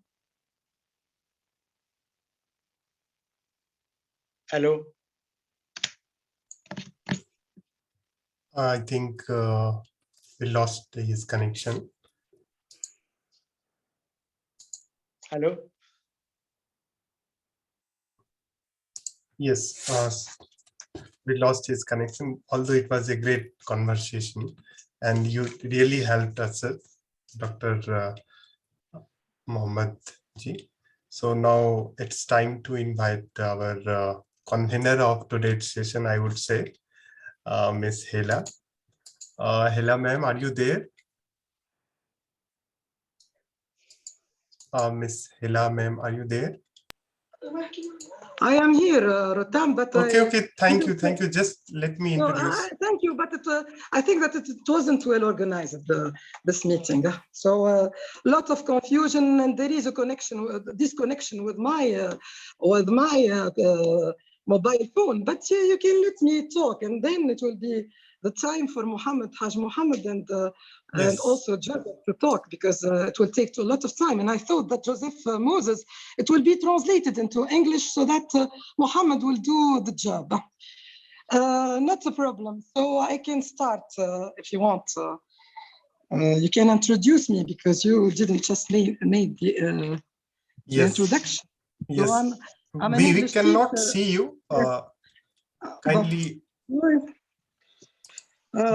Kindly unmute your camera. We cannot see you. Even with no camera, it's okay. Okay, it's okay. Okay. Yes. Hi, now everyone. We can see. I'm an English teacher. I'm teaching at the Faculty of Law and Political Sciences in Tunisia. So I started working there since 2019. I'm also not a poet, but someone who is who's striving to be a poet. So because poetry, it's not easy, and it's just philosophical discourse, and we can spend all our life trying and striving to be a poet. So I would like to start with what Dr. ANAND said in the beginning, which was a very important if you want, definition to what is religiosity and what is spirituality, because he said a very important thing. Whenever we think of God, we turn religious. And whenever we think about humanity, we turn spiritual. Are you there? Yes, Hello? you are audible. You are audible, loud and clear. Carry on. I will try, honestly, not to talk about Jean-Paul Sartre or to talk about Avicenna or to talk about Kierkegaard or even about, if you want, Karl Jaspers, but just to try to include what HELA thinks about spiritual existence or existential spirituality. So I think that the best definition I wrote about, if you want, existentialism is that metaphysics is a mirror to mysticism, and mysticism is a mirror to existentialism. And we cannot exist unless we experience our Sufi existence. And for me, existence and essence, they coexist. I don't believe that existence precedes essence. I do believe that we are born with this, if you want, spiritual essence, because I once wrote a quote which is very important. I said, destiny follows you. It follows you like your shadow. It has been since you were an embryo. Your destiny follows you like your shadow. It has been there since you were an embryo. And this is how I think that existence and essence coexist. And we are born with the predetermined goals. And from the embryo, I think. And this is normally, it's the light that is, if you want, the light in our hearts. We are born good, if you want. Sometimes people, they are ignited with the light from God from birth. And let me start with what I write. So mysticism is the individual experience in the heart of spirituality. It is our intimate escape into the womb of the divine, whereas metaphysics as a branch of physics and notably of natural philosophy also converses innately and implicitly with the divine, as it is firmly rooted in the temple of mystifying the unseen and the invisible face of the beloved. This is from my book, which was published in 2019, Metaphysics, a Mirror to Mysticism.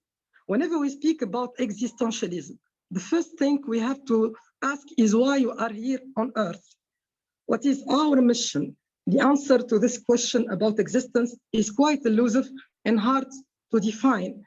These questions about both existence and essence are equally questions about spirituality. Man is not here essentially for food, shelter, or merely to satisfy his unquenchable desires and instant with material possession, but his quest is further than a mere commodity. Man is here to accomplish a mission which is purely of spiritual dimension. Existentialism is a school of philosophy which is essentially concerned with question of existence and raises a number of important queries about the meaning and purpose and such dilemma akin to spirituality. While some existential schools of philosophy believe in the staunch religious faith, others are aesthetic. For Kierkegaard, for example, claimed that to experience the divine is to know oneself or the to be. To be is to exist, to live actually, and demonstrate passionate interest in the existence of others. For Kierkegaard, existentialism is an immersion of the messiness of life and living, and it is in this messiness that one carefully engages with the transcendent.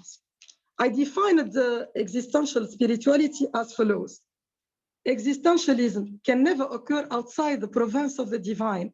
Man is not merely a body, simulacrum, or an entropy, or even a design in Heidegger's terms.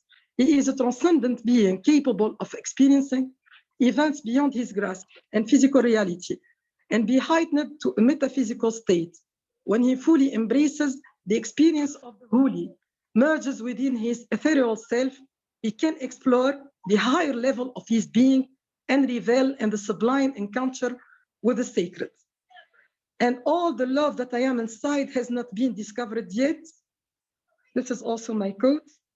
You don't have to be known to be different. It's like, I think, Aristotle quote, knowing yourself creates the whole difference. You don't have to be known to be different. Knowing yourself creates the whole difference. I mean that existence starts with knowing the self. It cannot exist outside knowing the self. And it's, you don't have to be famous or well-known to experience yourself, but knowing yourself is this philosophical discourse.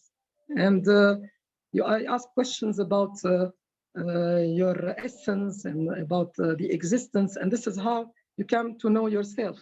I believe that Naeem is born a Sufi, a transcendent being, a lover of wisdom, not simply because his origin is divine, but also because God created him and blew into his spirit. This is from Surah Al-Sajda, ayah number 9. Man is capable of experiencing his existence and knowing himself as long as he keeps exploring his inside nature and dive into the mystifying of his mystery of his beingness. As I said, and all the love that I am inside has not been discovered yet.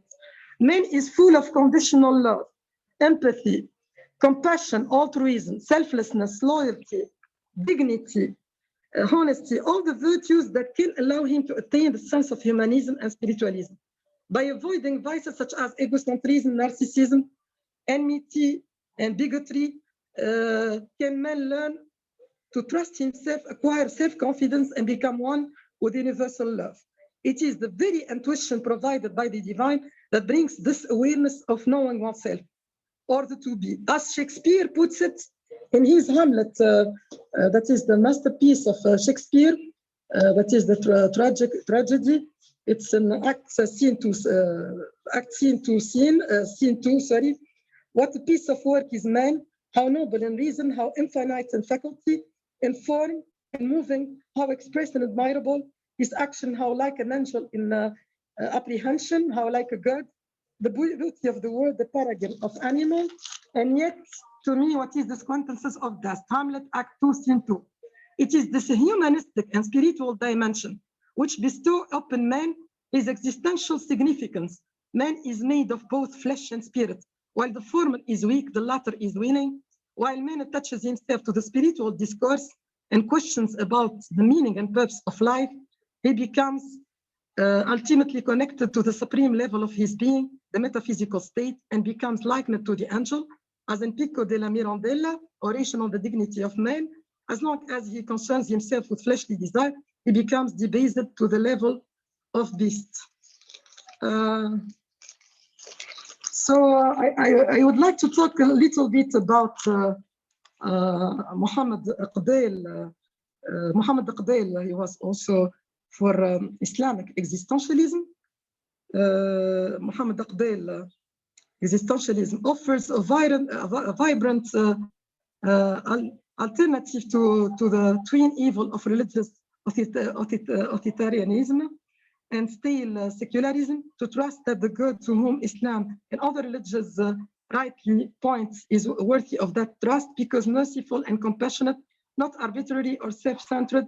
His existentialism appreciates the eternal or timeless wisdom of God, who both knows all possibilities and seeks the well-being of all creatures, and finds special value in the temporal side of God, which feels the feeling of creatures as response to create really decision as they happen. Aqdal existentialism offers a philosophy of human life, of scriptural interpretation, and also a way of thinking about the universe itself. This is about Islamic existentialism.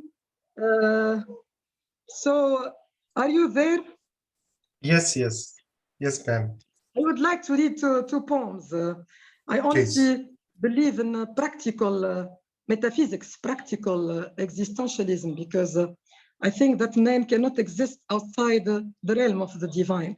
And as long as we are in connection with the higher forces of nature and ultimately of God, because I believe in not in the powers of nature, like, for example, pantheism and also Einstein theory about pantheism, but I believe in the existence of God. So I think that we cannot, if you want, reveal in our existence outside the realm of God. And I wrote, I feel that the nearest way to trigger the existence is to live constantly in the subconscious mind. By igniting your higher beingness, you identify with the symbolic phallus, which is the high state of wisdom. Let me read this last poem, please, about practical metaphysics, because I honestly believe that reality and the ultimate reality, the absolute reality, exists with the spirituality. And this is why I also on for the doctrine of practical metaphysics. I join my soul in this journey of life. With my closed eye, I strive to survive. The dream words has become my essence, a metaphysical reality celebrating my presence. Love is the elixir from which I drink. The very point of intersection, as a drop in this ocean I sink. A concrete meta-essence, not a delusion. With open eyes, I see everything clearly. In a tablet preserved, there lies my destiny. I strive to follow this journey of life with a closed eye. A meta-romantic seeker of love, my wings dare to fly high. And the last one, please, the last one, it's about on natural philosophy. What makes me ponder over the secret of nature and wonder? Life is so fragile and so unpredictable. Something it takes you by surprise in a way so undeniable. Nature hides the secret only the sage can see, diving into the mystery of its philosophy to decipher its mystifying key. Planets and stars are there encrypted in your eye. You don't have to travel beyond the spirit to reach so high. Natural philosophy is there within the mystery that man stands for. As long as he opens the eye of his heart, he can unlock the key to its largest door. That's all. So thank you so much. Thank you so much. Yes. And as Thank you. always, it's healing to listen you. And mystic attitude or temperament is manifested in your communication as well as your poetry. Thank you so much. You really Thank you touch so very much. another dimension and very unconventional dimension to It was an honor for understand. me also to join the symposium with great scholars like Dr. MAQSOOD, JAFRI, and like Dr. ANAND. Thank you. Thank you so much. Thank you so much. Thank Now, may I invite Isha Kumari, a very famous poet from Singapore, to kindly share his views. Thank you for having me. I'm really grateful and honored. I'll try to be brief. Let me begin by reciting to you a poem. The King. I bow to you, King. I bear the torment of your sadness in the embrace of my sleep. May it transform into glad tidings for the days of your people. This exploration is to find your throne, which has disappeared from our hearts. For my love to you, King. We live in a fragmented world that has caused alienation of our lives in many spheres and at multiple levels. We fail to detect what more delve into the cracks and crevices of such lives in the social, political, economic, technological, cultural, artistic, psychological, and spiritual spheres. Every day we live at levels of madness, which envelope our lives, caused by estrangement, isolation, desolation, and loss of meaning in the contemporary world. The disheartening fact is that such alienated experiences are perceived to be normal and acceptable to many. We live superficial lives at the surface of existence and seldom dive and brave the currents to discover meaning of tranquility in the embrace of truth, beauty, justice. But there is still hope if we open doors of introspection and mindfulness to begin the healing of our hearts and minds. Our lives have been demarcated and bifurcated by discipline of knowledge, reduced by rational and objective thoughts, denied by the inability and willingness to accept possibilities and the unknown. We must continue on the journey of feeling, thinking, acting, praying as a unified life, above existence, that discover hidden and they discover the hidden, the suppressed, and blind sides of living, and see parts in the whole and the whole in everything. The prophets, seers, and poets know of and live in this unified vision and wisdom. In Malay traditional philosophy, there is a term which embodies this aspiration. It is called firasat, and is loosely translated as a kind of integrated mystical intuition. But it is more than that. Let me share you a poem which I've written on the subject. Firasat. People nowadays do not know firasat. People nowadays do not use firasat. Purity brought down from elders. The first intuition without veil. The stirrings and effects of unity of experience, nature, knowledge, and actions unified, moved by the eye of the soul, nurtured by discipline of the mind, based on strings of reiterative knowledge, demonstrated by signs from layers of nature, validated by proofs in actions and breaths. The mind, soul, and spirit, molded in the self and surroundings, ever since it is compartmentalized by thoughts that distinguish object from subject, dissecting issues to the atom, limiting conclusions and acceptance, denying possibilities and visions, veiling light by separation of knowledge. Is not this world a mirror? Is not this universe a sign? Is not this life a labyrinth? Is not a problem interlinked?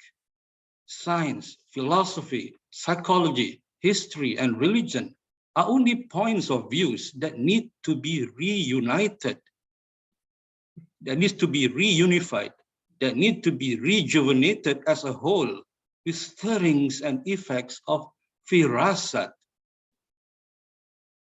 that will pierce layers of existence, that will open secret doors of the manifest, symbolic, transcendent, and immanent worlds. Are not all that fall from the sky grow on the surface of the earth and return to the sky? Believe in unity of everything. So the dust that flows in the air, remember the moment of a testing of the spirit that is gently blown at boundaries of 7 worlds. Am I not your Lord? The Malay testifies in firasat. Yes, we affirm. As a Malay, to me, firasat is the path to the knowledge of the throne of the king that has disappeared from our minds, hearts, and soul. To me, that is existential spirituality, to return to him in a unified life. With that, I thank you. Thank you so much, sir. Brilliant. Thank you so much. Thank you. So I think we are done with our presentation. Miss Huda, are you there? Miss Huda? She's there. Oh, she is there. Yes, I'm here. Yes. Let me invite you. Miss Huda is a bilingual poet and writing in Arabic, her mother tongue, and English. She has graduated in the University of Literature and Human Science of Tunis. She is a senior English teacher there. She writes in mysticism, feminism, peace, and humanities. So, madam, you are invited to share your views on existence and Okay, spirituality. thank you very much, sir. Thank you very much for this introduction. And thank you for allowing me to make part of this symposium. I'm really honored. So here I would like to answer the question, do we need to search for reality?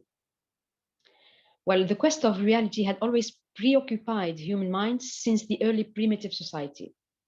Man had tried to find himself a place among other existing beings by thinking of mastering nature and the environment in order to assure his existence, which later on helped humanity to create all sorts of sciences and technologies.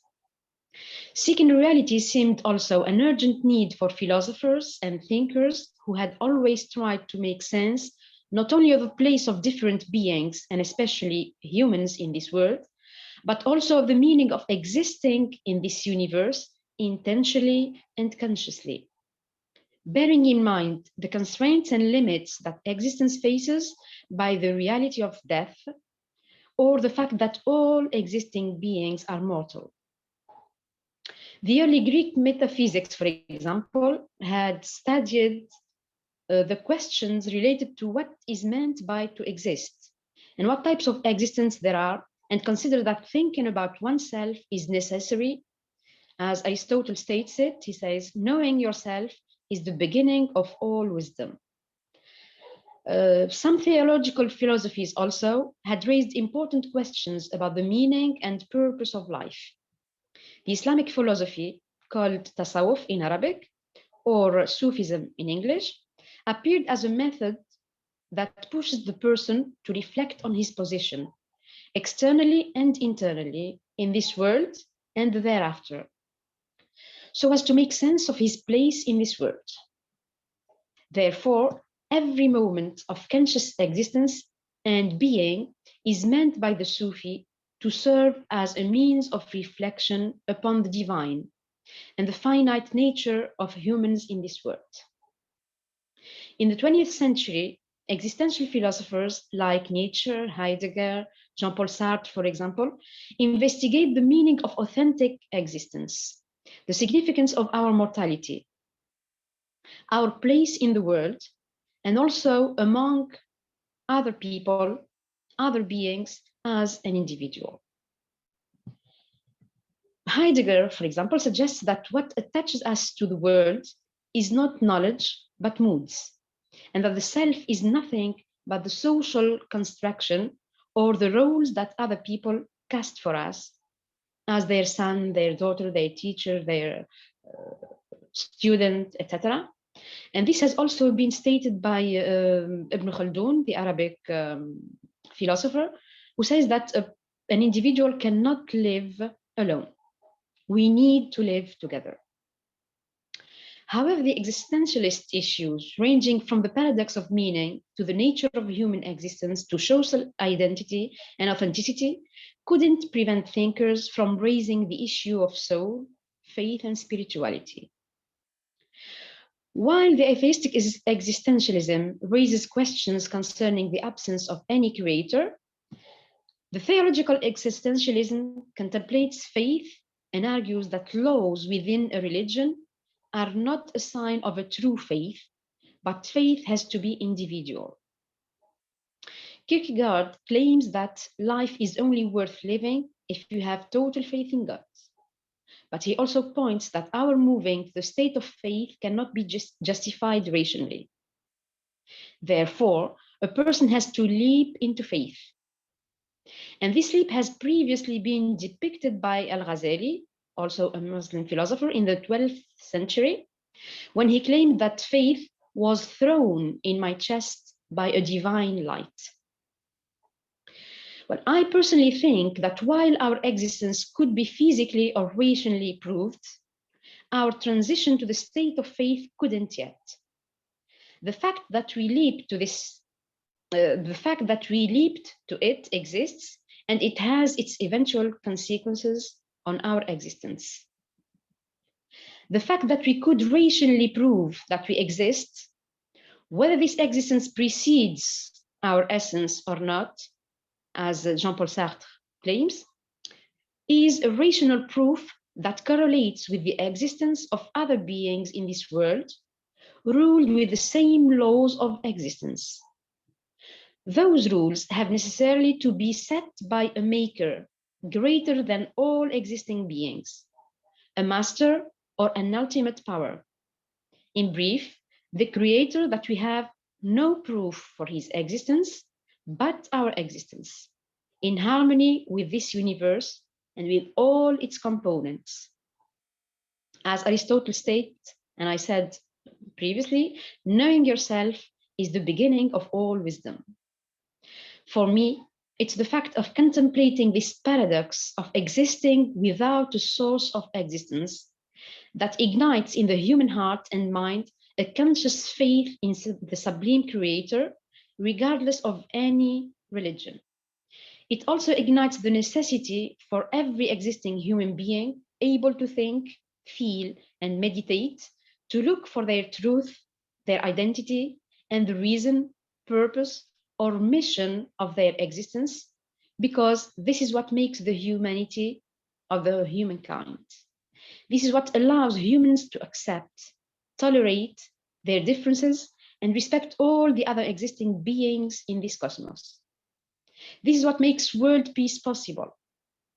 In brief, spirituality or Sufism, or the belief in the unity of this universe, is the remedy, according to me, to all these world problems. And thank you very much for listening. Thank you so much. Thank you so much. Very simple, precise, and so deep and so touching. Thank you. Thank you very much. So, you're welcome. Now it's time to invite our participant. If you have any question, please indicate me in the chat box. I can see Dr. Tejaswini Patil is there. Miniti Pradhan. Ma'am, are you there? Hello. Yes, I am here. Yes, Miniti Pradhan is a famous poet from Odisha. Please take 2 minutes and ask question. Yeah. Hello. Good evening, everyone. I'm really today. I feel blessed to listen to all the eminent speakers of this subject. So, question. Actually, I would like to express my heartfelt gratitude to Dr. General ANAND to his presentation. I find so many relevance. Actually, that is about the 2-3 things he told. It is no. One is the religion is duty, and another he was telling the spiritualism is bliss. And apart from that, what he was telling is that running away from humanity. No, I could connect that we have in all the Odia friends will know. There is one story is written by Surendra Mahanti. I mean, a Buddhist monk, how he wants to attain moksha, and at the last he ends up with being a high household things. I mean, no. So running away actually is not this thing. So I have a not question actually, a query that religion, how it is duty. Some atheists would believe that we can do the duty and we are free to not to believe in any God. So that one, if Professor Anand could put some light on that, that would be great. And if please, sir. So I have said that religion is a duty. Actually, every religion lays down certain ways of conduct, how we should live and how we should live in society. And religion is meant to ensure that a man lives according to God's command as that religion thinks. So in a way, I believe that religions are meant for right conduct. In Sikhism, it is said that we believe that truth is very high, but truthful behavior, truthful conduct is even higher than that. तो पंजाबी में उसको we say सच्चों उरे सबको, there is truth, everything is below it. सच्चों उरे सबको ऊपर, above it is good conduct, right conduct. So I believe that every religion tells its followers how to lead a good life. Thank you. I can see one in the chat box. Yes, Poonam Sethia, please ask your question. And I request respected panelists to kindly note down this question. And if you want to respond, please let me know. Yeah, good evening, sir. Good evening to each and everyone. Am I audible, sir? Yeah. Yes, you are audible. Sir, my question is, does spirituality answer the question, who am I? If yes, how? May I answer your question? Yeah, I would like to, sir. Thank you. Today we are discussing the idea of existential spirituality. What is existence? Existence is, who am I? From sorry, sir. Sorry, sir. I can't. It is not audible, sir. It is not audible. Sorry. It is audible. It is audible. Okay. Right. So, are you getting my speech? Yeah. Yes, sir. So, a little bit. I am getting the sound. Okay. Yeah. So, what I was saying is that today we are discussing the idea of existential spirituality. It means the basic focus is on who we are, how we are connected with the creation at the spiritual level, at the level of spirit. We are connected with everything. Actually, we are cousins. Animals, birds, insects, everything, we come from the same God. So how can we say, when the father is the same, then we have all siblings, we have all cousins, relationing like this. So if we, so that is our identity. Our identity as someone created by God. We carry his DNA. Okay. Yes, thank you so much. Any other Thank you, panelists? sir. Thank you, sir. Yes, actually, we are also running out of the time. So, Dr. Tiwari, sir, are you there? Yes, sir, I'm here. Last line. Please ask some question, or then I will ask you to also offer vote of thanks at the end.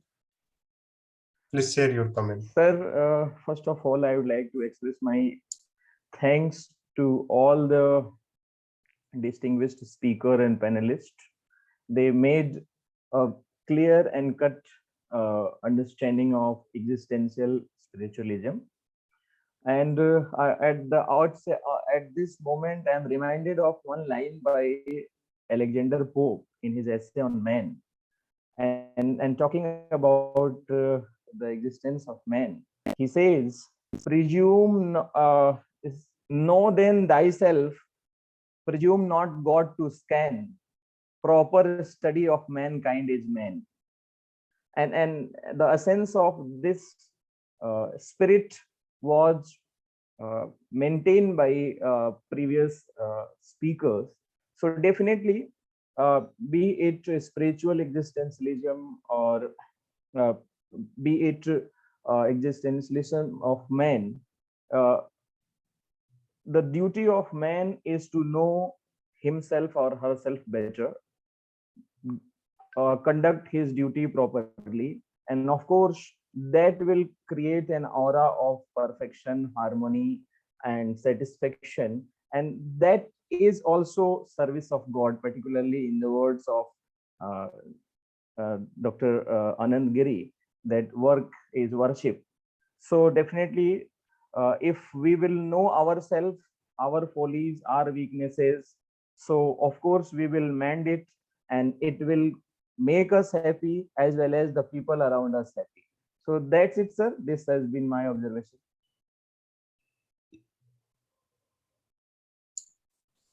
Any other participant? Thank you so much, sir. Any other participant, if he or she wants it to ask any question?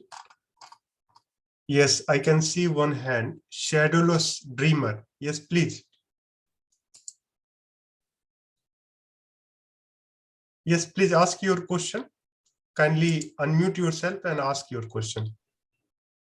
Yes, my name is Kenneth Maswabi. I'm a new poet, and I think I enjoy this topic because this is what I normally write about. I'll just maybe quickly just read one poem that I just wrote that can, I think, goes with the topic that you are doing now. This poem is called Like a River. I'm a container that carries living water from the divine skies to the ocean of being. Like a river, I am swollen with the waves of uncertainty and the quietness of tranquility. Like a river, I am a channel of the divine love from the atmosphere of God into the solid ground of the heart. I am the fabric of the flowing poetic substance. I am the rapturing, unbelievable roar, a flood in the open plains of the heart. I am a river of living water that nourishes and rejuvenates life, creating a large wilderness of beautiful thoughts and emotions. Like a river, I am forever flowing to the ocean of awareness. I have to create clarity out of silt and muddled waters. I have to open the window of life and let it breathe the divine fragrance. Through poetry, I have found a portal, a mystery that gives us access to the heart of God. I am the contents of unconditional love, the substance of the divine spirit, the gospel of faith, hope, and love. So, can you hear me? Yes, yes, we can hear you. Yes, this poem is exactly what has been discussed here. So is that a human being has two parts.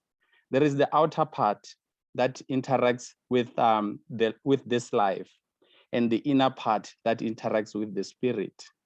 So, like a river, you get water, or the living waters, which is the spirit. That is what you use to interact with this life. If you have a good heart, that's what you do to bring goodness to this life. You collect the water from the skies of God and then bring it into this life to bring a better life and more life into this world. So, like a river, a poet's duty is to connect with both the inner self and the outer self and enjoy interactions both with God and with the outer life. Thank you. Just my bit of comment. Very excellent, excellent. May I see you, sir? Kindly, Yes. Yes, please. Yes. Yes. Yes, now we can see you. Okay. No, we cannot see you. Kindly, yes. All right. Yes. Thank you so much. Excellent. Yes. Very nice. Very nice. So it's time to, so any other panelist, if he or she wants to comment something on?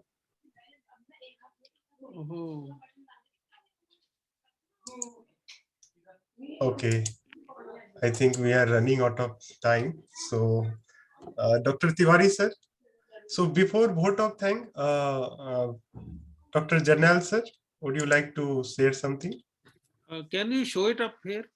Acha, sorry. I would like to thank everyone, but that is the job assigned to Dr. Surinder Tiwari. I will simply say that it was a very fruitful session, and we were able to, see so many dimensions of the idea of spirituality.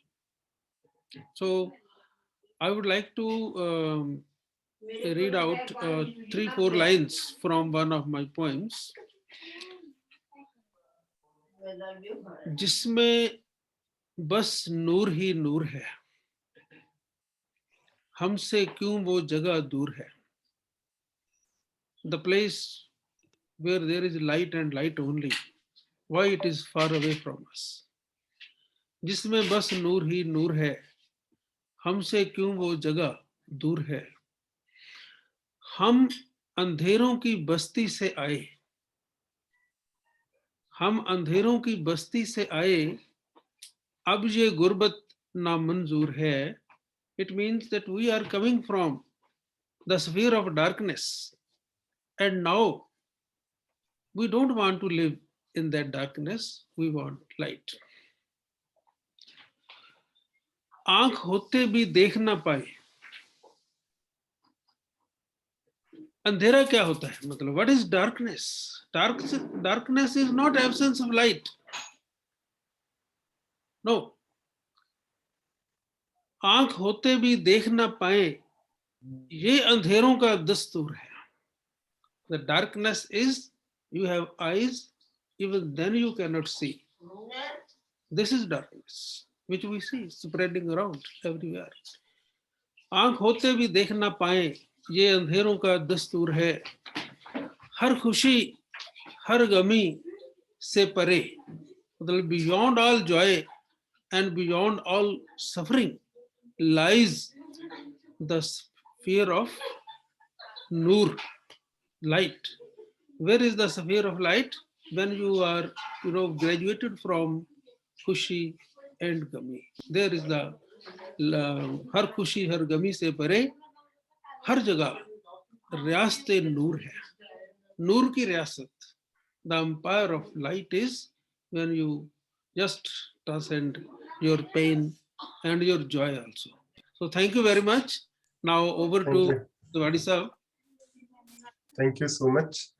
And further note, I have just one request. Dear and respected friend, we have a book launch ceremony also. You can see this beautiful book, and you can buy it from Google, Amazon also, called Lustus. So we will launch this book in our platform. So thank you so much. Now, Tiwari sir. Thank you so much, sir, for asking me to sing the song of thanks. It's matter Sing of a song of thanks. Yes. So it's matter of privilege for me to extend this thanks on behalf of Azad Foundation and VISHWANEEDAM Center for Asian Blossoming. A saying is there, well begin is half done. And that is very relevant to the beginner of today's session, Professor J.S. Anand sir. The benchmarks set by sir in form of bringing the outlines about spiritual existentialism was apt and commendable, and for that I dip my head in thanks to sir. So thank you so much, sir. I would like to express my deep felt gratitude to the next distinguished speaker, Dr. MAQSOOD JAFRI sir, and sir did justice with the benchmark set by Dr. JERNAIL Anand sir. Sir covered the areas related to spirituality, existentialism, and it was very apt to the title of this symposium. So my thanks to Dr. MAQSOOD JAFRI sir. Next, I would like to express my deep felt gratitude to our next distinguished speaker, none other than Professor PARNEET JAGGI ma'am. As usual, brilliant presentation, and it was very apt and so simple language ma'am used that it was easy to comprehend. So thank you so much, ma'am. Next, I would like to express my deep felt gratitude to Professor Anand Giri sir. Although there have been some network issues, but sir raised the issues which was very relevant to the talk. Sir referred to Bible and he presented the analogy of snake, Adam and Eve, and he said how whether even snake is part of the cosmos, snake is part of universe. Of course, good and bad both are the part of the universe, and they are having their existence. Only the duties they play is matters. So thank you, Professor Anand Giri sir. Next, I would like to express my deep felt gratitude to Miss HELA TEKALI ma'am, as ma'am is a mystic poet. So of course she maintained that status and presented her thoughts, which was very apt to the topic. Next, very relevant and great contribution was made by one of our distinguished panelists, Dr. Muhammad Haj Muhammad sir. He not only presented his opinion but helped out in getting us updated with the ideas presented by Joseph Moses Elia sir. So thanks to both of these distinguished speakers to making this event great successful. I would like to express my deep felt gratitude to the poet Isha Kamri sir for presenting his opinion, and it added an extra feather to this activity. So thank you, Mr. Isha Kamri sir. Thank you so much. I would like to express my deep felt gratitude to Mrs. Hoda for expressing her opinion, which was also very relevant. So thank you, Mrs. Hoda. Meenati Pradhanji, as usual, very deep observation and presentation, ma'am. Thank you so much. Miss Poonam Sethia ji, you presented your opinion and it was very lively. So thank you so much. Other than these active participants, an event cannot be successful without patient listeners. So a tons of thanks to the listeners and HELA TEKALI Tiwari sir. HELA TEKALI. Okay. HELA TEKALI, ma'am. I mentioned ma'am's name. She did actually. She is the one who sprouted the seed of this activity. So thanks a lot to ma'am and all the participants from all over the world. It's our pleasure to welcome and thanks, and we hope. Thank you so much. Thank you. In future. So thank you so much. Last but not the least, credit goes to Professor Randhir Gautam for planning, organizing, and making this aligning with all of us. Tons of thanks to Professor Randhir, and definitely to your good self, sir, Dr. JERNAIL Anand sir. Definitely you are source of motivation for all of us. So tons of thanks to everybody for making this evening lively and making us updated with the theory and concept of spiritual existentialism. Thank you so much. Namaste. Thank you, sir. Thank you, everybody. Thank you, Tiwari ji. Thank you, everybody. Thank you, HELA ma'am. Thank you. Randhir, thank you very much. Thank you so much. Thank you, and thank you, credit Gautam. goes to HELA TEKALI. Fabulous. You said that, but Muhammad Haj Muhammad also must say that. Because I was expecting Muhammad Haj Muhammad to say that also, thanks to HELA. Thank you, sir. Randhir ji, HELA, thank you. Thank you, Professor Anand. Thank you so much. Gautam, thank you so much for this wonderful evening. Thank you. Thank you for this wonderful evening, Gautam. Now, you did a good job. Although I was just now, Dr.